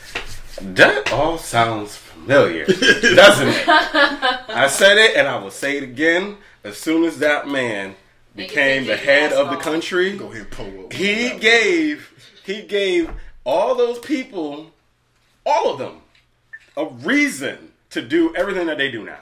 Because they felt like They felt like we got somebody now that is untouchable. And because he's untouchable, we untouchable. Let me make this point too. Y'all, I'm gonna go ahead and disagree with that. I get what Donald Trump is doing. This latest thing that he pulled about the army, I disagree with it. The whole thing with blaming Donald Trump on what people do, I get what y'all are saying as far as now people are comfortable doing it. My point is, to me, the way the media is ran, where the media wants to destroy Donald Trump because it's clearly obvious. These people, I don't believe if these people are actually racist and if it's actually real, I don't believe it's the first video they filmed. If they've done this, if they're starting to do this in 2018 or 2017, whenever, they probably did in 2013. There's probably videos of them doing racial slur or saying racial slurs and doing stuff like this anyway. If not, I think it's all staged just for a way to say Donald Trump is ruining the country, which he is. But I'm not going to blame him on people randomly walking around groping women or using slurs just randomly for no reason. I'm just going to call you a slur because Donald Trump said it was okay, though he never said it. Okay, I agree and disagree a little bit. So I agree with some people, right, feel like, I mean, I understand what you're saying, like, some people want to do it because of that and some always been like that. But that's what I'm saying. So if they always been like that, they're like, it's their opportunity to do what they want to do and be who they really are. And he is in office. If he don't really okay it, he's not like doing anything about it though. Like things are reoccurring. Living while black is really an issue now. That used to really be an issue back in my grandma days, where you had to be in before dark. You couldn't go to certain parts of the town. You couldn't go to certain stores. That's damn near what's going on all over again. Look at the 9-year-old that's about to go to jail for supposedly groping her. That's Emmett Till all over again. You know what I mean? But again, now we have the internet, we can see this. We're aware and want to, be proactive. But there's a lot of things that we don't see in here that's still like going on. Dude just got lynched, that goes back to the media. And you're right. That's what I wanted to agree with. Like the media, the media lie a lot and want to hype stuff up and exaggerate and to portray whatever image that they're trying to push. Left and right.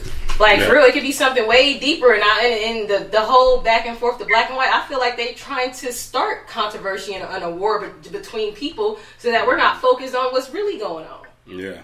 The real shit that's going on, our food, our air, our water, our education, our health, like real issues that's going on.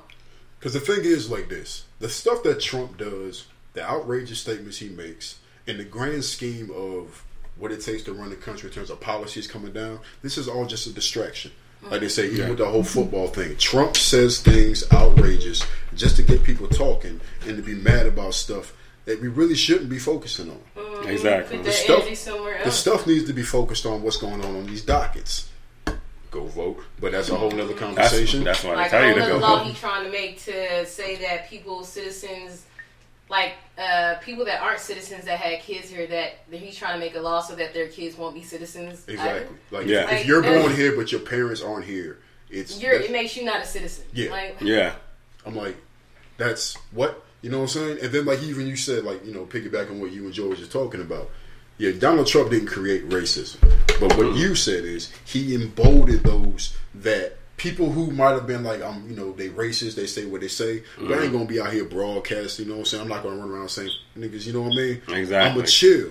But now that you got a man in the office talking fly, it emboldens people to do those things. Like, racism ain't nothing new. Like you said, with the internet and live, it's more visible now. But ain't nothing new. Just like when, niggas get shot by cops. That's been going on for years. But beat up, shot, rape, blame. But now that it's in everyone's face, everybody act like it's brand new. So like you said, Trump using this type of rhetoric to separate people. Not even necessarily just the whole racial thing. It's just, you are the leader of a country. When something happens, your focus should be, how can we unify in order to move together? He can even have compassion. Exactly. When things go on, it's like he's nonchalant about it. I'm like, whatever. And he's quick to blame somebody else. And he never misses an opportunity to take a shot at the left, as he always say, or fake news. Every situation is a moment for him to basically make it it's them doing this to me or it's their fault. Remember, he's an actor to begin with, and who said that he was a puppet? Someone that just said he's like a puppet. He is a puppet. It is because I think all presidents are puppets. Yeah, because they're not they still have to get stuff approved by that group. Exactly, I don't remember what you call them. Congress. So House of Congress. the House, right? So he is damn near the puppet because when he's not in office, those people and all his friends he elected and all those people that really do have that mindset are still going to be there. They're still going to be in office. They're still going to they get voted out. in the know when trying to pass laws and stuff. That's why midterm elections are so huge, because everyone always talks about the presidential election because that's one that everyone talks about. Yeah. And even then, mad people don't vote. You know what I'm saying? That's a whole nother conversation. This one is very important. But midterm elections is when you start doing your city officials, the stuff for the House, the stuff for the Senate. That's who works with you personally closer than anybody else. Like you said, there's a lot of crooked stuff going on in politics. Nothing is keeping it 100 across the board. But the issue is your city officials work with your district, your concerns, more so than before it reaches the presidential level. That's a macro view of things. You have to look at the other stuff, which is why I tell people, those are the ones you really need to vote for. Now, like I said, people can choose to vote if they want to. It is what it is. That's a whole nother conversation. But the way things are set up now to get your voice, to get your opinion through, is through voting. So when I tell people, when people tell me they don't vote, I'm like, okay, so you're doing nothing other than just, as people do now, especially social media, spreading awareness. That was nothing. You're just running your mouth on camera. You're not making no change. All you're doing is deterring people from out here potentially trying to cause change. Now, some people still do stuff, but I just don't like it when you try to halt the method that we have available to us to cause change in our nation without offering another solution. You're just bitching about what is going on. That's the issue I have, and then me being a black man, it makes it even deeper. The stuff they gave up so that we could just fill out some bubbles for 10 minutes. But they're talking about revolution, but you can't go down the street and fill out something for 10 minutes when you're talking about a race war. Like, nah, that's a whole nother conversation. I ain't even gonna get into that. Because, And that, we'll be here all night for that one. We're getting a little bit too into that one, man. Well, one of the things is it seemed like that Trump doesn't want, the most of the things that he says is because he doesn't want to admit that he was wrong about stuff, I feel. Right. So that's why he blames a lot of other stuff, or say it's not his fault when certain things are happening, because he doesn't want to accept the blame for his actions. I mean, he's always been like that, though. I mean, take it back to when he had his show. I mean, again, that's my point. He's always quick to put the blame on somebody else and to get them out of there. You know, I mean, think about everybody that he's brought into his cabinet. The majority of them, what happened to them? No, fired, gone. The second they disagree with him, gone. And it's like, I mean, and it was never, I picked the wrong person. It was their fault for whatever. Their fault. And it's just like, he wasn't even picking the right people for stuff, though. He was just picking people, friends, people probably that needed that old favor. Like, who knows? It wasn't even people that needed to be in the position he was putting them in. Exactly. But again, it was not his fault. It was their fault. Well, they didn't do their job good enough. Or, like you said, if they didn't agree with him, they're the ones lying. And then when it was the thing about the election and Russia being involved, it's all Russia's fault. I didn't know nothing about it. It doesn't do nothing with me. Come on now. Are you serious? You expect us to believe that? I love how he called the election rigged and then he won. Yeah. Then you're like, oh. But no, don't forget this now. He didn't want to be president. He didn't want it. He thought it was a joke. You know what I mean? Like, do y'all believe that all the votes are rigged? Say that again? Because I believe they already choose their president. I just think this versus that person is just for the public, but I think they already choose their president. I agree with before you. they're I think in they there. kind of just want to see what the people chose, who the people chose, and you know what I mean, and why. Maybe even though they do like states and some counties don't even get counted in the vote, but they tell everybody to vote. You didn't know that either, right? Yeah.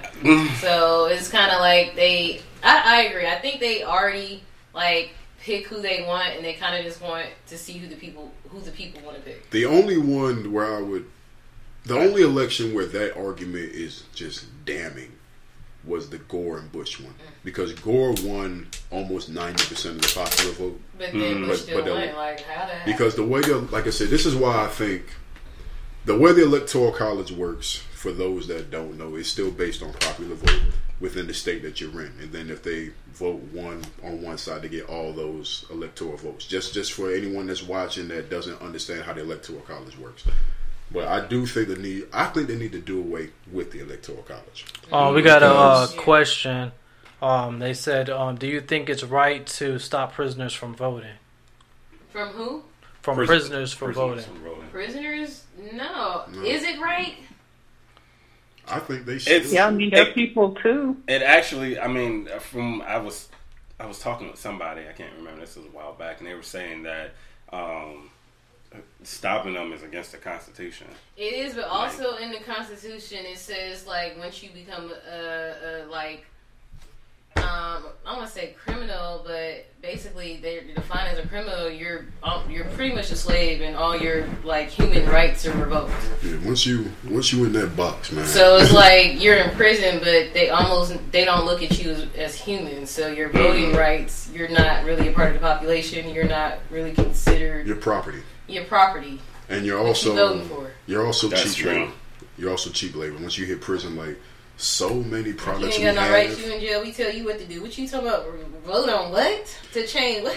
I work in the jail, so yeah. My opinion, I think they should be able to vote, because even though they're in prison, they still got to come out sometime. You're right, but so they should be able to give their vote and opinion. Well, really not opinion, because I guess everyone doesn't really give their opinion on why they vote. Because I haven't voted in 10 years. But if they want to get the prisoners to vote, I don't see why they would revoke their rights. I mean, I get they're in prison, but they should still have a say in who they want as president. Somebody gonna have to change that, because I think they can't vote, right? And if you get out and you're a felon, you still can't vote. I feel like prison is supposed to be something that's supposed to reform you when you go. So, we know that. We know that. It's cheap labor. We know that. You become property. Did you not say that? And property in this is America. You are gonna get worked. Cheap labor, if not exactly. But it's supposed to be a place. It's supposed to reform you, though. When you're supposed to go there, do your time, and when you come out, you're supposed to be a better citizen. So, you're not supposed to mess up. You're not supposed to this. Exactly. You got a record. I mean, we know the reality of it, but that's what it's supposed Unless to do. Unless you go in as a crazy person, then they're gonna put you in the rehabilitation area and try and work on you not to be crazy when you get out. You gotta have pockets and the complexion that allows that to happen. And I believe the guy that's running in Florida, he's actually trying to make it where when you apply for a job, there's not that question anymore, asking if you're a felon or anything. And I was trying to. Some people still need to be listed. I don't know about that. Some people. Would you say sex offenders need to be listed? Something that drastic, yeah. But say if you were a young kid and you got caught in the middle of something just because you were there, and they thought it was you, they slapped a felony on you, you went to jail for 20 years, no one ever proved that it was actually you come out. Exactly, but you can't get it wiped clean. Now you got a felony, you can't get a good job, and you are innocent, truly innocent. So, I mean, I can kind of see why they're trying to do away with it, but I think it also, like I said, I think it depends on the type of crime it is. Yeah, because I actually know somebody. I was actually trying to get them on the show to actually have this whole discussion and everything, but they don't feel like they're in the right position. But like this was like one of the hardest working people that I know, and because he had that felony on his record, he was always having a hard time.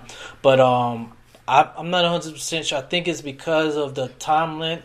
It got wiped away or something, but like he actually has a good job now, and where he's been getting a promotion and stuff like that. But before, like, nobody was ever giving him an opportunity because he had that felony. So like there are those people, and then you sit and wonder why there's so many people that go be in and out of jail because they can't get a job. Yeah, so they go back to what they know, Mm-hmm. and like, can you actually blame them most of the times? And that's what I was saying. Prison is the point of going. It's supposed to reform you for when you come out. You don't do the same things that you did before you went in. But we know it doesn't. In reality, we know that doesn't happen. When you go to prison, it's like y'all said, it's cheap labor. You become the property of the state, and they treat you the way that they want to treat you. So I mean, there's people that learn from that and come out and try to live better lives. But like Darnell just said, when you can't get a job, when you can't support yourself, or if you have a family, you can't support your family, they always backtrack. They go back to what they know because if it was making their money, that's how they gotta make. That's how they gotta make that money. Hold on. You better read it. Oh yeah. We have one of the listeners. They actually said that it's deeper than that because the way they come up with the electoral vote is the population. That's why these large prisons are in small towns, because even though the prisoners can't vote, they are still counted as residents of the area, and those are small towns are mostly Republican. Exactly. Those are red Smart. states. It's a lot of places like that around here. And then the thing is, what's most of the prison? Brown. I say brown because it's black and Latino, man. Mm-hmm. We populate those prisons. And like you said, they're in red states. Mm-hmm. And then like you said, based on population, is how you get the number of electoral votes. Right. They base it off of the representation of the United States. So obviously bigger states have more electoral votes. Mm-hmm. I just feel like with the Electoral College, in 2018, it is not hard to be in the know. The reason why it was put in place is because, like you said, especially early on in America, East Coast, that's it. They were settling the West. So there was really no representation out there in terms of how you wanted to, vote. That's the reason why the Electoral College was there, so that you just wouldn't get shafted. If just New York feels one way, the rest of the country is screwed. However, in 2018, even though the Midwest is not as populated, information still gets circulated at such a rate that you know what's going on. Like, you're not running around looking stupid, you know what I'm saying? You can inform yourself. So that's why I feel like that it should be popular vote, because that's a real representation of the people that actually did turn out to vote. Hopefully they're informed, and that's really what America is feeling. And that's why I think now the Electoral College is obsolete. I want to touch into that. You said informed. A lot of people vote and don't go research these people. It's easy to just Google somebody real quick and freshen up on who they are and what they represent. Mm-hmm. It's a your side of my side thing. Like, because real talk, even if you don't know about a certain candidate, what they're then going to do is go for the party, which is another. And that's what. And sad to say, but that's what most people do. They just go for the party. And I know just from, like years ago, I used to work at a grocery store, so I used to meet all different types of people. But whenever I talk to black people, or I'll say brown, because like you said, a lot of blacks and Hispanics, a lot of them just automatically would go for Democrat, because Democrats, from what we see in the media, typically are always for our community. And it's backwards, because when it started, Democrats were the Republicans and Republicans were the Democrats. Republicans were the party of, but there's a deeper. I'm not gonna get into that. We ain't get that. We don't have a good time. There's a reason behind that, but it has shit. Like you said, Democrats need to be more pro people, liberals. Yeah, they care more about the human experience and the human interaction versus the right, which is more so the business side, just running the country, not being as personal. And that's why people like Trump, because the thing is, even though Trump was not a politician, the reason why I told people why Trump was going to win is because more people know who that is, straight up and down. They'll just be like, oh, that's Trump. I know who that is. I don't really care what he's saying, but I know like who that is. Shows. You know what I mean? He's got, he can run companies, so why can't he run the United States? He went bankrupt, I don't know how many times. But have y'all seen that video of the young black Republicans that went to the Yeah, I watched that. A stage joke thing. I watched that. That joke looked goofy. That looked goofy. And that didn't pop up until after Kanye West decided he did the little interview with Kanye Wild. Yeah. But I feel, the president. I guess my thing is, beyond all of that, like if you're gonna vote, if you're gonna be involved, you know, if you do your research and you come up with your own decision, like I can respect that. Like it's like I understand that everyone that voted for Trump isn't a white nationalist, racist type person. Because let's just face it, Hillary wasn't a great option. Like you know what I mean? Yeah, you know, it was like, oh my God, who got picked? Yeah, it really was an election of the lesser of two evils in a sense. I respect the person who arrives at their own conclusion due to their own research. Because me and you can disagree, but I can respect your point of view.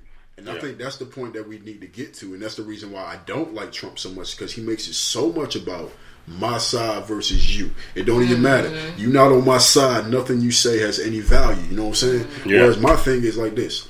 Just because you want to run the country a certain way, I feel the same way. The bottom line is we both want the betterment of this country. Yeah. So how can I take what you got going on for you, mix it with what I got going on for you, and get this thing done, instead of saying everything that comes out of your mouth, that you know what I'm saying? Yeah. Just because you are a right wing and I'm left, everything you say has no value.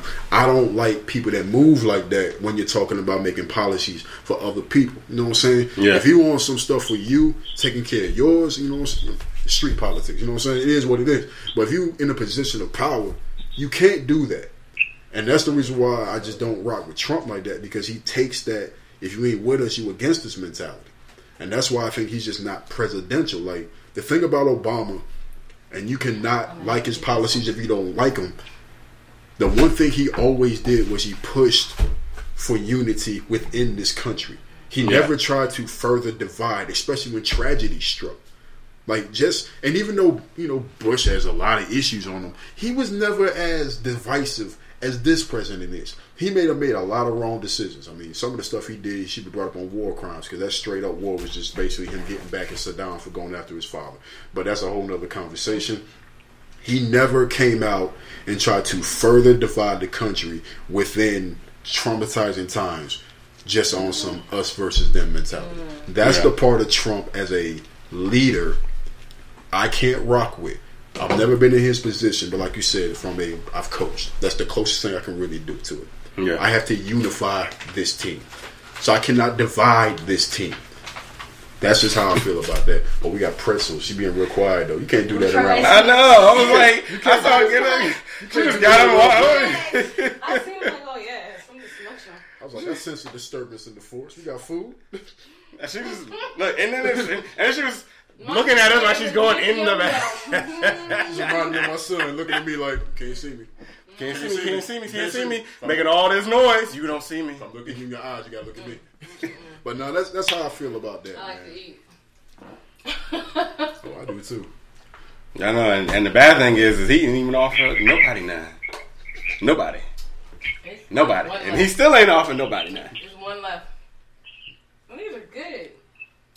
He has to be nice to the guests. Oh, I guess he don't like us that much. He has to be nice to them. You're always your meanest to your friends. Yeah, I guess in front of company too. Aww. And in front of company too. Because your boy, you can walk up and be like, "What's up?" Smack him, and y'all still boys. Can't do that to strangers. You got problems. So we check out his party tomorrow. It's a Halloween party in Fayetteville at Thesis Tattoo Shop, New World Inc. Check that out. Friday I'm gonna be in Oakland from 6 to 10. Oakland. The Black Bazaar. Check that out. You gotta check my page out, Swagg Creator on Instagram, so you can stay posted. Check out Babs Creator on Facebook, so you can keep up with events, and Swagg Creator on Facebook, so you can keep up with my fashion, posting, entertainment. If you want to follow me personally, you can follow my Instagram at Miss Daps, or you can follow my Snapchat. I like Snap. At first I really didn't like Snap, but I like Snap. I like the filters. I like it. You can follow my Snap. I'll post that because I don't want everybody on my Snap. So I'll post it in the comments.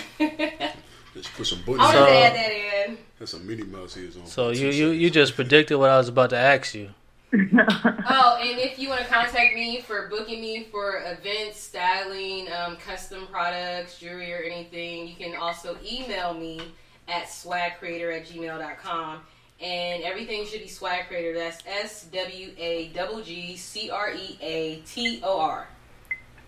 All right, since she already said everything I was just about to ask her to do, I'm about to ask you to give out your social medias. You guys give out your social medias. You go first, man. Joy, go ahead. All right, y'all can catch me on Instagram at creativa_Dees, DEES 88. Also, you can get me on Facebook at Joy Dees and also like my fan page. Awesome. Boo, her fan page. You better go like her fan page. No, hate mine. Don't do that. Just like you can like ours. You better but like not everybody's hers. page.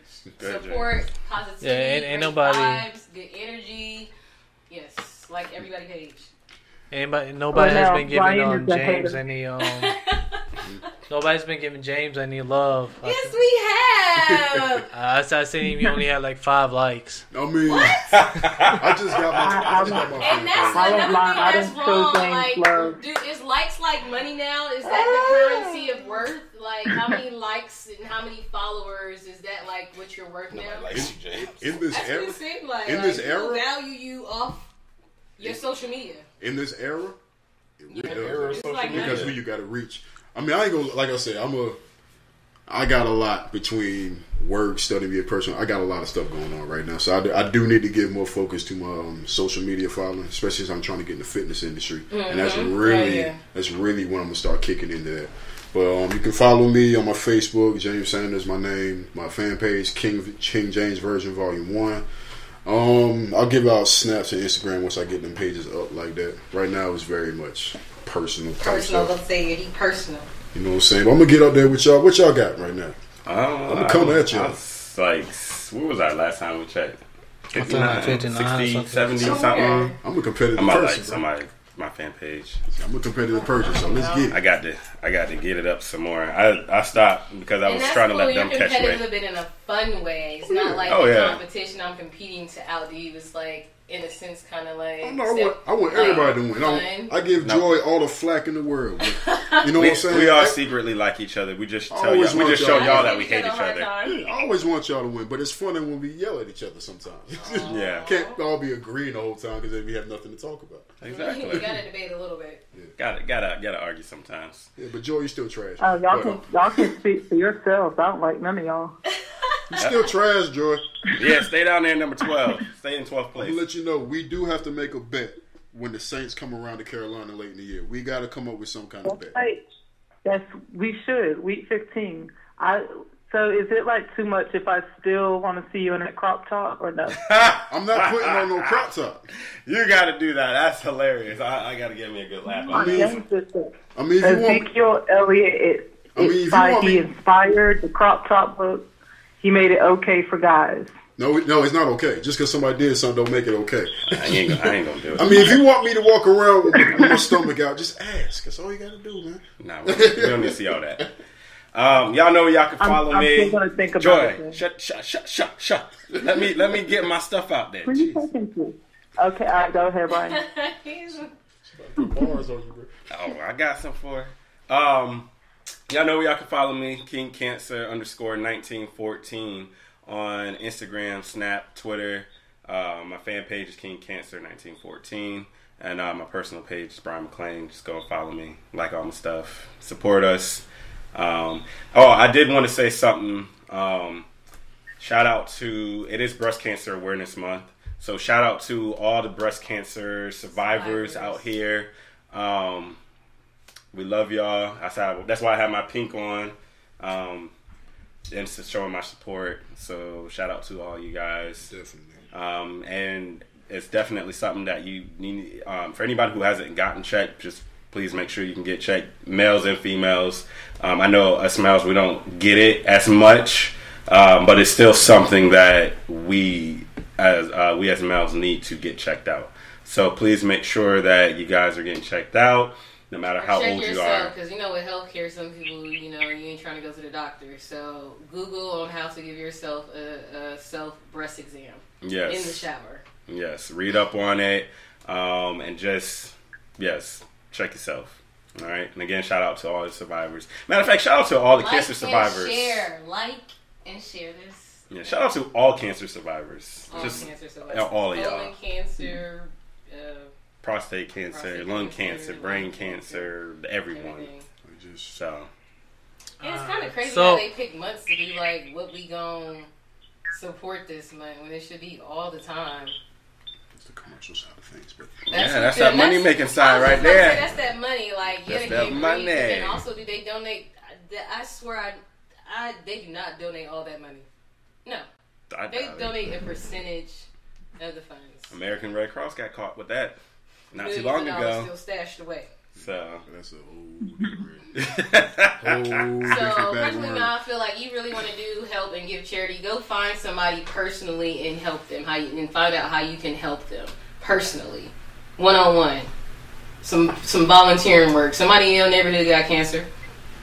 Somebody in your neighborhood need help. Just don't be gullible. Yeah, hold on. Now. I ain't gonna go out there and be weak and get hurt. Some people might listen to you and be like, "I'm gonna go ahead and give all my money away just cause," and they ain't gonna come back and blame you. See, I watch too much South Park, man. I like that show. I watch too much South Park, so that don't count. South Park be hitting stuff like maybe on point. Maybe on point. I watch too many parody shows. My sense of humor is warped. Go ahead, Darnell. So I just want to thank everybody that's been tuning in, whether it's live or on demand. As I've been telling y'all, you can always check us out on Spotify, iHeartRadio, Spreaker, and I'm trying to get all the videos up to get on YouTube.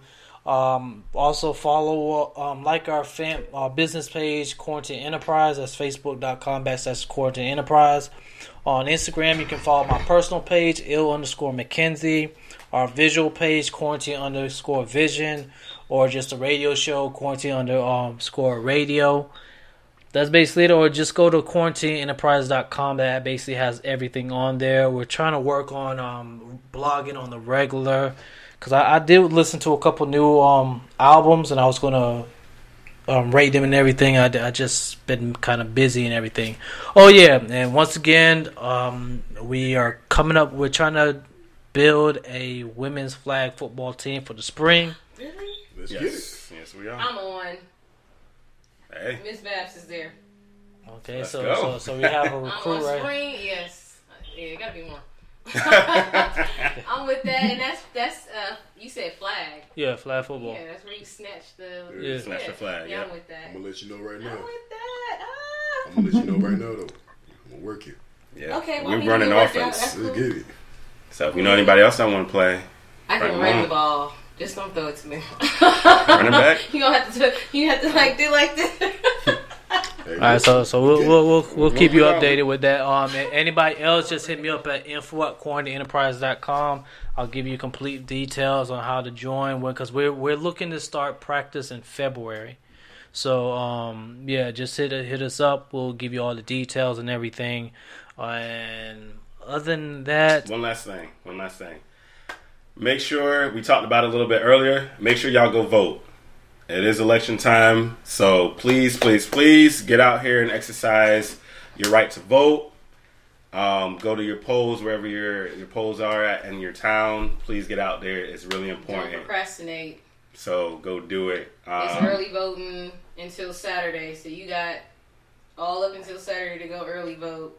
Don't complain about standing in lines. Get up early then. Yep. It's actually easier. It's easier to go early voting. Get out there when as soon as them polls open, be the first one in line. Then you don't have to complain. Yeah, so please get out there and vote. Yep. Shout out to all y'all. I also want to shout out my boy Jody in the comments. He's been really active. Thank you, Jody. Yes, I want to shout my boy out, man. Shout out to everyone that watched with us tonight. Shout out everyone that's gonna catch up on us on the YouTube channel, on the blogs, on every other platform that we are on. and yeah, make sure that you like those, follow those, subscribe, keep up to date with everything every time. Even though we are mostly every Tuesday and Thursday, I think the week of Thanksgiving we're not going to be on the air that whole week. But other than that, it's most likely every Tuesday and Thursday. Thursday we have a massage therapist coming in. So I'll be here. Ooh. Don't know this. I need my back and my network. Hey, Brian, just use me as the dummy. Me too, Brian. Use me as the. She said hashtag. I told Brian to remember that hashtag. Me too.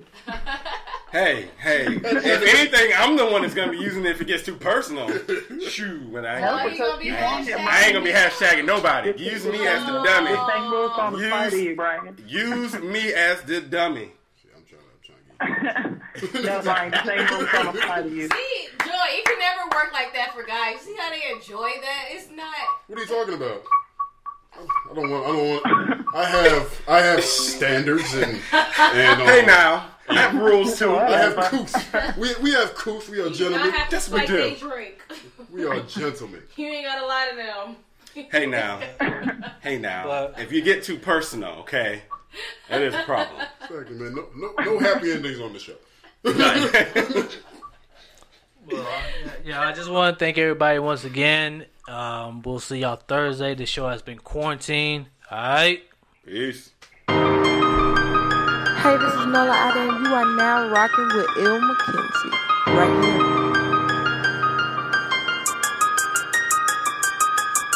Yo, what up, world? It's your man 504 Detroit. You already know every Tuesday, every Thursday, I'm tuned in to the hottest radio station across the land, Quarantine Radio. They music down, and they play all the hottest new music. Let's get it. It's your boy Gabe, and I want to give a big shout out to Quarantine Radio. Make sure you check them out every Tuesday and every Thursday.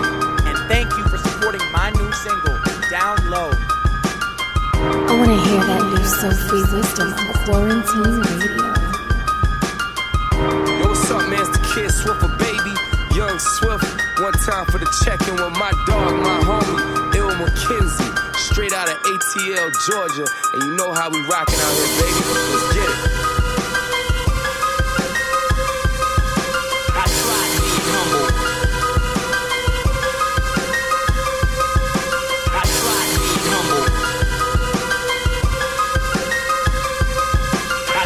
Being humble, get no respect.